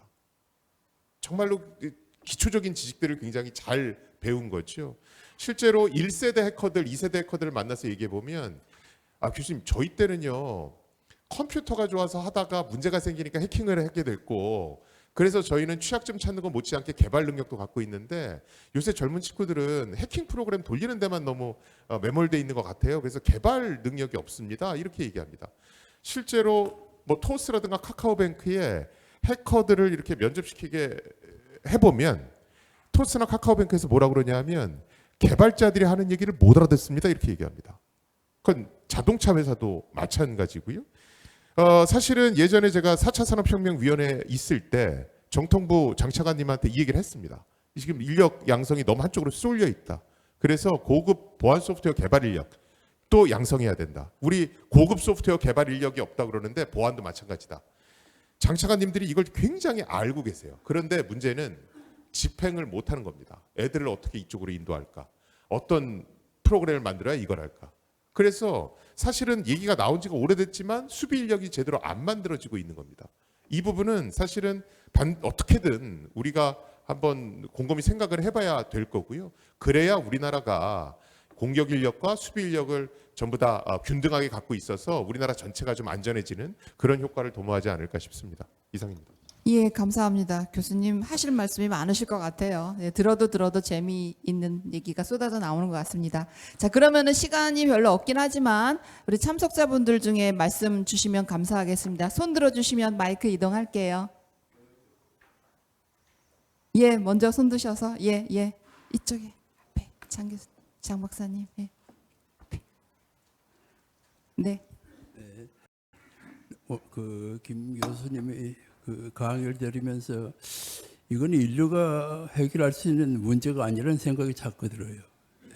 왜냐하면 해킹은 막을 수는 없지만 관리를 한다 하는 것은 사실 막을 수 없다는 뜻 아니겠어요, 그게? 이제 현재 인공지능이 계속 진화를 할 거란 말이에요. 그러면 해킹도 거기에 따라서 계속 진화를 할 거라고. 그러니까 우리가 그 관리를 하는 속도가 따라갈 수가 없을 거라는 생각이 들어요. 그래서 어떤 분이 그랬잖아요. 이 AI가 핵폭탄보다 더 무섭다. 그래서 최근 에트리에서 인공지능 안전연구소를 설립했다는 이야기를 들었어요. 그래서 저는 이제 그러면 그 인공지능 안전연구원을 어떻게 운영할 건지, 어떻게 인재를 키울 것인지 이런 얘기를 좀 해줬으면 좋겠어요. 그리고 이제 아까 여기 보니까 그 어떤 분이 지금 이 시대를 이렇게 정의를 했어요. 그 변경성, 그리고 복합성, 그리고 모호성이 극에 달아있는 그런 시대에 우리가 살고 있다. 그래서 도저히 인공지능의 그 발달 속도를 인간이 쫓아갈 방법이 없는 거예요. 이제 그랬을 때 인간이 할 수 있는 일이 뭐냐 이거죠. 그래서 저는 그 에트리에서 그 인공지능 안전연구소 생겼다는 이야기 듣고 참 다행이라는 생각이 들었는데 그걸 거기서 이제 인력도 배출해야 될 거고 여러 가지 문제가 있을 텐데 우리 김 교수 입장에서 그걸 어떻게 운영을 해야만 그것이 제대로 우리가 원하는 소기의 목적을 달성할 수 있겠느냐 그런 대답을 한번 주시고요. 그리고 아까 우리 경감께서 말씀하신 사실 제가 원자력연구소 소장을 하면서 그 보안을 굉장히 신경 썼어요. 그래서 제가 그랬어요. 이 자료를 컴퓨터에 넣어두면 이게 해킹 당할 가능성이 많다. 그러니까 오히려 종이에 인쇄해가지고 컴퓨터를 모든 자료를 지워버리는 게 최선의 방법이 아니냐 소리까지 했어요. 인쇄물로 남겨놓으면 사실 이제 컴퓨터에 있으면 뭐 누구든지 해킹이 가능하잖아요, 지금. 그래서 오히려 그것을 자료를 만들어서 종에다가 보관하는 것이 오히려 안전한 게 아니냐. 어떻게 보면 시대를 거꾸로 가는 거예요, 지금 이게. 그런 여러 문제를 우리 김 교수 입장에서 한번 특히 그 AI의 인공지능 연구소라 그랬어요, 이름을?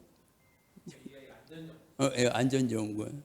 그 원자력 분야 원자력 안전연구가 있잖아요. 그에 따라서 인공지능 분야도 안전연구소가 생긴 건 어떻게 보면 참 그런데 그 답을 좀 주십시오. 예, 감사합니다. 뭐 여러분께 지금 걸쳐서 말씀을 주셔서요. 한두 분 더 질의를 들어보고 이렇게 또 코멘트 하시는 그런 시간으로 갖는 게 좋을 것 같습니다. 혹시 더 말씀하실 주실 분 손 들어 주시면 가겠습니다. 오늘 공부를 너무 알차게 해주신 것 같아요. 예. 질의 없으시면은 그러면 저기 아까 말씀 주신 걸로 마무리 코멘트들을 한 번씩 하시는 걸로 진행을 하겠습니다. 예. 제로 트러스트가 있었죠. 예. 그것도 같이 답변 드리는 걸로 하겠습니다. 그러면은 제가 순서를 저기 윤 교수님부터 혹시 마지막 코멘트 해주시면. 네. 되게 많은 질문을 주셔가지고 저는 그 AI 안정성 관련된 이야기에서 조금 말씀드리고 싶은 게 사실 그게 AI 연구하시는 분들도 그렇고 저희도 그렇고 가장 큰 걱정이거든요. 이게 과연 어디로 갈 거냐.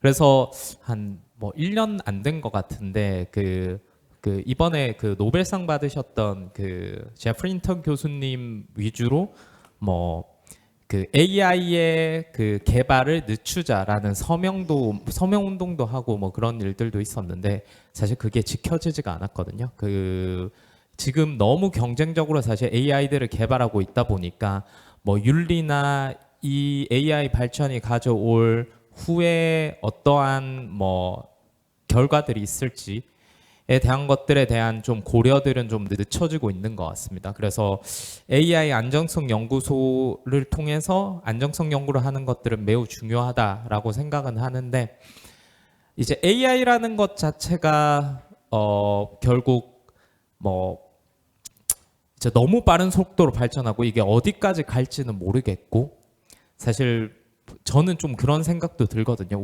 인류가 이제 이 멈출 수 없는 기차 위에 탄 것 같은 저는 느낌이 듭니다. 그래서 얘가 어딘가로 갈 텐데 거기가 어디가 될지는 사실은 잘 모르겠습니다. 거기가 낭떠러지가 될 수도 있을 것 같고요. 그래서 사실 이 AI 발전 속도를 늦추고 저희가 좀 더 뭐 돌아보고 이렇게 하면 좋을 것 같은데 현실적인 상황은 그게 불가능한 구조인 것 같고 저도 많이 우려가 되는 점인데 사실 저도 마땅한 뭐 이렇게 어떤 대책이나 대안은 없는 것 같습니다. 이게 너무 사실 경쟁적으로 지금 발전을 하고 있는 분야다 보니 이제 더 이상 뭐 멈출 수가 없는 속도인 것 같고요. 그래서 이제 보안 쪽에서도 계속 문제가 나오는 게 아까 경감님께서도 말씀을 하셨지만 해킹이 점점 더 쉬워지거든요. 이제 AI가 더 발전을 하면 그냥 AI한테 이 사이트, 이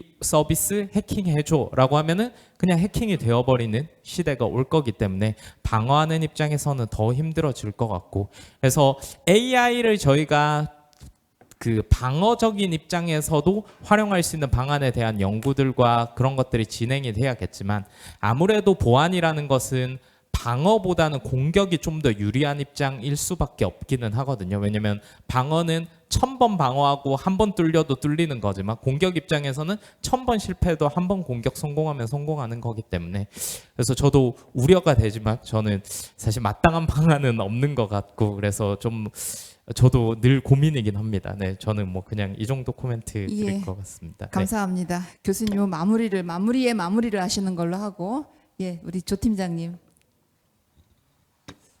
네, 저는 어쨌든 뭐 윤리에 관한 분야를 하고 있기 때문에 그 뭐 AI 안전연구소 잠깐 그 말씀해 주셨는데요. 제가 에트리의 일개 팀장이라 AI 안전연구소의 뭐 자세한 내용들은 잘 알지 못합니다만 어쨌든 AI 안전연구소는 AI를 지능을 하는 업무를 담당하는 연구소는 아니겠죠. 일단은 안전연구소니까요. 그리고 이제 뭐 전 세계적으로 뭐 AI 기본법이라든지 이제 이런 것들이 만들어지고 있고 우리나라도 뭐 AI를 지능을 해가지고 산업 활성화도 막 해야 되겠지만 한편으로는 두려운 거잖아요. 뭐 이 기술이 어떻게 갈지 모르니까. 그래서 이제 뭐 그런 것들에 대한 어떤 보완책을 마련하기 위해서 뭐 우리나라 같은 경우도 이제 AI 그 안전에 관한 어떤 법들이나 이런 것들도 많이 이제 그 뭐 상정되고 있고. 그럼 이제 그런 상황에서 AI 안전 연구소의 뭐 역할이라고 본다면 뭐 이거는 뭐 제 사견일 수도 있지만 그래도 어느 정도는 좀 맞을 거라고 생각은 듭니다. 그래서 AI 안전 연구소가 해야 될 일은 그 기본적인 그 AI의 어떤 그 이제 활용이 사실은 저희가 그거를 뭐 막는다고 막을 수는 없어요. 그거는 절대 막을 수 없는 일인 것 같고, 어쨌든 AI가 뭐 두루두루 활용되는 그 가운데서 그런 AI 기술이 과연 공정한가? 누군가에게는 뭐 이익을 굉장히 많이 가져다 주고 누구에게는 굉장히 불공정하고 뭐 그럴 수 있으니까 공정한가? 그리고 투명한가? 그러니까 AI 기술에 대해서 이제 뭐 생성형 AI 학습이나 이런 얘기들을 할 때 뭐 저작권에 대한 문제 뭐 이런 얘기들도 많이 나오잖아요. 그래서 그런 부분에서 그 AI 어떤 기술을 만들어냈을 때 사용되는 뭐 알고리즘이라든지 이런 어떤 기술들이 과연 투명하게 공개가 되는가? 뭐 이런 그런 부분들. 그 다음에 이제 악의적 이용 이런 문제. 그러니까 뭐 제가 처음에 말씀드렸던 뭐 딥페이크 관련된 문제라든지 뭐 가짜 뉴스도 있죠. 가짜 뉴스. 그 다음에 뭐 그 피싱 온라인에서 이렇게 뭐 배우들 만들어 가지고 하는 뭐 그런 피싱 뭐 여러 가지 이제 그런 부분들에 대해서 어떻게 그런 것들이 이제 범람하지 않게 어떻게 제도를 만들어가고 그리고 그것을 달성하기 위해서 어떠한 어떤 실천 방안을 마련할 것인가. 이제 뭐 그런 것들이 아마 AI 안전연구소가 주로 해야 될 일이 아닌가 싶습니다. 그래서 뭐 정리를 하자면 어쨌든 뭐 공정성이라든지 투명성, 그다음에 윤리성 이런 부분에 있어서 활용과 더불어서 그런 어떤 문제점들이 그렇게 문제점들도 많이 줄일 수 있는 그런 방안의 어떤 정책 연구와 뭐 이제 그런 것들을 주로 해야 된다고 보고요. 물론 이제 인력 양성도 중요하긴 하겠지만 AI 안전연구소 하나에서 그거를 다 감당할 수는 없을 거고요. 아마 AI 안전연구소가 이제 공식 출범을 하면 그 어떤 연계를 하기 위한 뭐 그런 뭐 MOU나 이제 이런 것들을 체결을 해서 뭔가 이제 협의회나 이제 이런 것들이 만들어질 거라고 보고요. 그 안에서 이제 AI 안전연구소가 중심이 돼서 뭐 여러 가지 현안 문제 해결이라든지 그다음에 뭐 지능 부분이라든지 그다음에 뭐 인력 양성이라든지 이런 부분들을 좀 다 이렇게 중심에서 해결할 수 있는 그런 역할을 해야 된다고 저는 생각하고 있습니다. 예, 감사합니다. 황경감님, 네, 마무리 코멘트. 전 소장님께서 말씀해 주셨던 그런 걱정, 인간이 도저히 AI를 따라갈 수 없을 것 같다라는 걱정을 저도 똑같이 공감하고 있습니다. 그리고 AI가 어디로 갈지에 대해서 똑같이 걱정하고 무서워하고 있습니다. 그렇지만 의외의 움직임이 있다고 하나 소개를 좀 해드리고 싶습니다.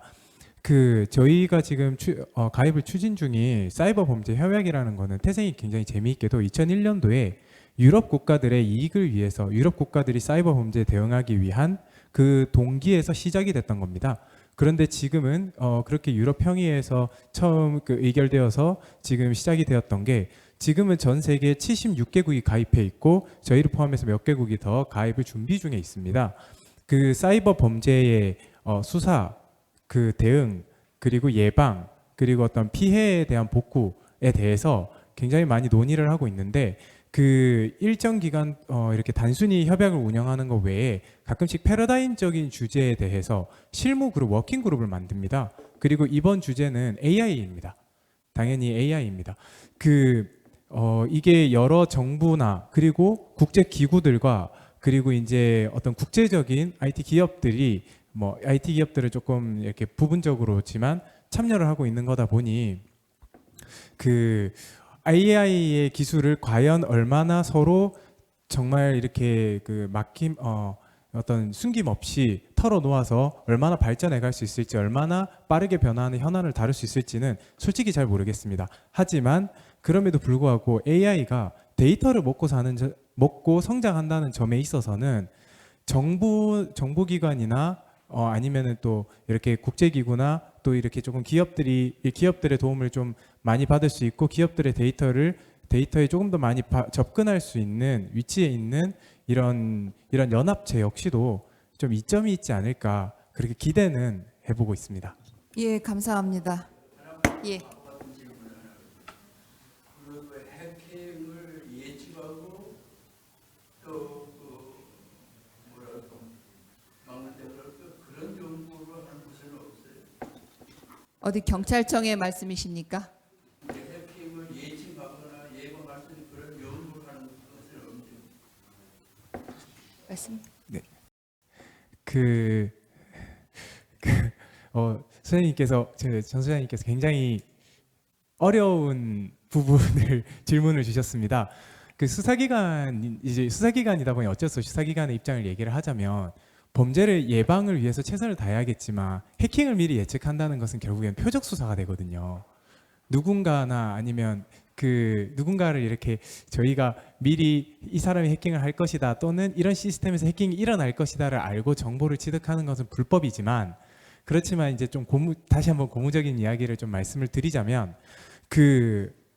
유로폴이라는 조금 다른 아까 말씀드린 사이버 범죄 협약과 비슷하지만 조금 다른 유로폴이라는 기관이 있습니다. 이것도 이제 유럽에서 자체적으로 시작한 기관인데 지금 현재는 이 유로폴이라는 기관과 실무 약정을 포함해서 여러 약정을 맺고 있는 국가들이 총 62개입니다. 저희도 그중 하나고요. 협력관을 파견하고 있습니다. 거기서는 국제 작전을 실시하고 있습니다. 최근에는 록빗 랜섬웨어에 대해서 록빗 랜섬웨어에 대해서 10개 국가가 동시에 이제 통합 수사를 해서 합동 수사를 해서 그때 이제 폐쇄했던 서버가 37대 피해자들은 2만 명이 넘는데 전 세계에 피해 금액이 얼마인지가 기억이 안 납니다. 하지만 그 복구와 키를 1000개 이상 배포를 해서 수천 대의 서버에 대해서 이 피해 복구를 한 것으로 알고 있습니다. 이런 그 국제 작전에 저희들이 지금 조금 더 참여를 하려고 국내 사례를 좀 더 많이 모으고 있고 계속해서 이제 국제 공조를 좀 활성화하려고 하는데요. 말씀하신 것처럼 어떤 범죄가 해킹이 일어날 것이라고 예상하고 콕 집어서 할 수는 없겠지만 어떤 특정 유형과 장르에 대해서 저희가 다른 나라들이랑 많이 연합을 해서 하려고 하고 있고 예전에는 조금은 말뿐이었었지만 특히 2021년에 미국 콜로니얼 파이프 송유관 업체가 랜섬웨어에 공격당한 이후로 미국의 태도가 급변화하면서 그때를 기점으로 특별히 더 많이 국제 공조가 좀 이루어지고 있다고 그 현실에서 느끼고 있습니다. 그래서 요즘에는 그런 작전들도 많이 이루어지다 보니 조금 어쩌면 비슷한 효과를 낼 수 있는 고무적인 어떤 내용도 좀 기대할 수 있지 않을까 싶습니다. 감사합니다. 시간이 이제 거의 다 돼서요. 교수님 마무리 30초.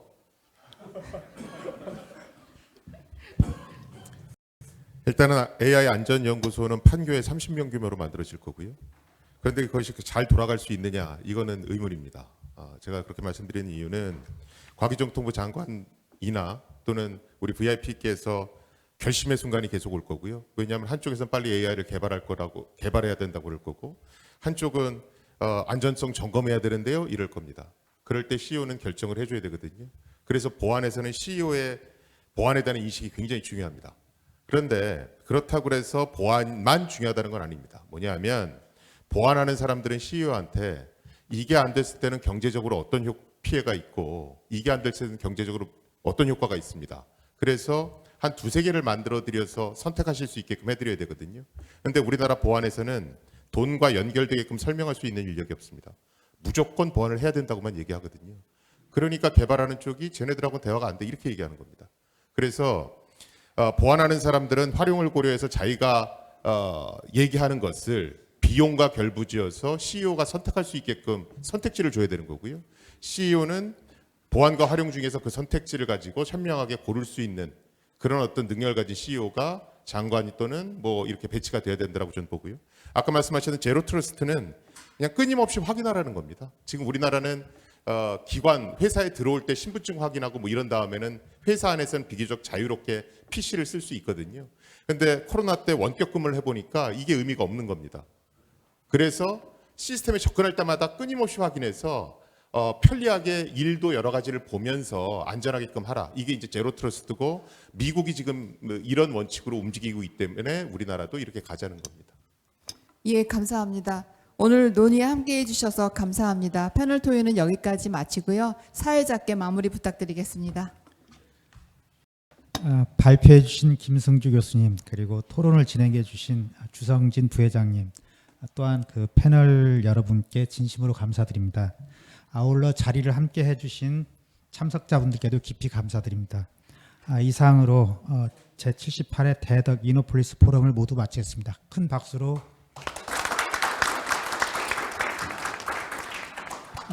감사드리며 잠깐 안내 말씀드리겠습니다. 밖에 내려오셔도 됩니다. 밖에 간단하지만 아주 맛있는 식사가 준비되어 있으니 주저 마시고 좀 즐겨주시면 감사드리겠고요. 그리고 대덕클럽 이사님들은 식사 후 잠깐 남아주시면 감사하겠습니다.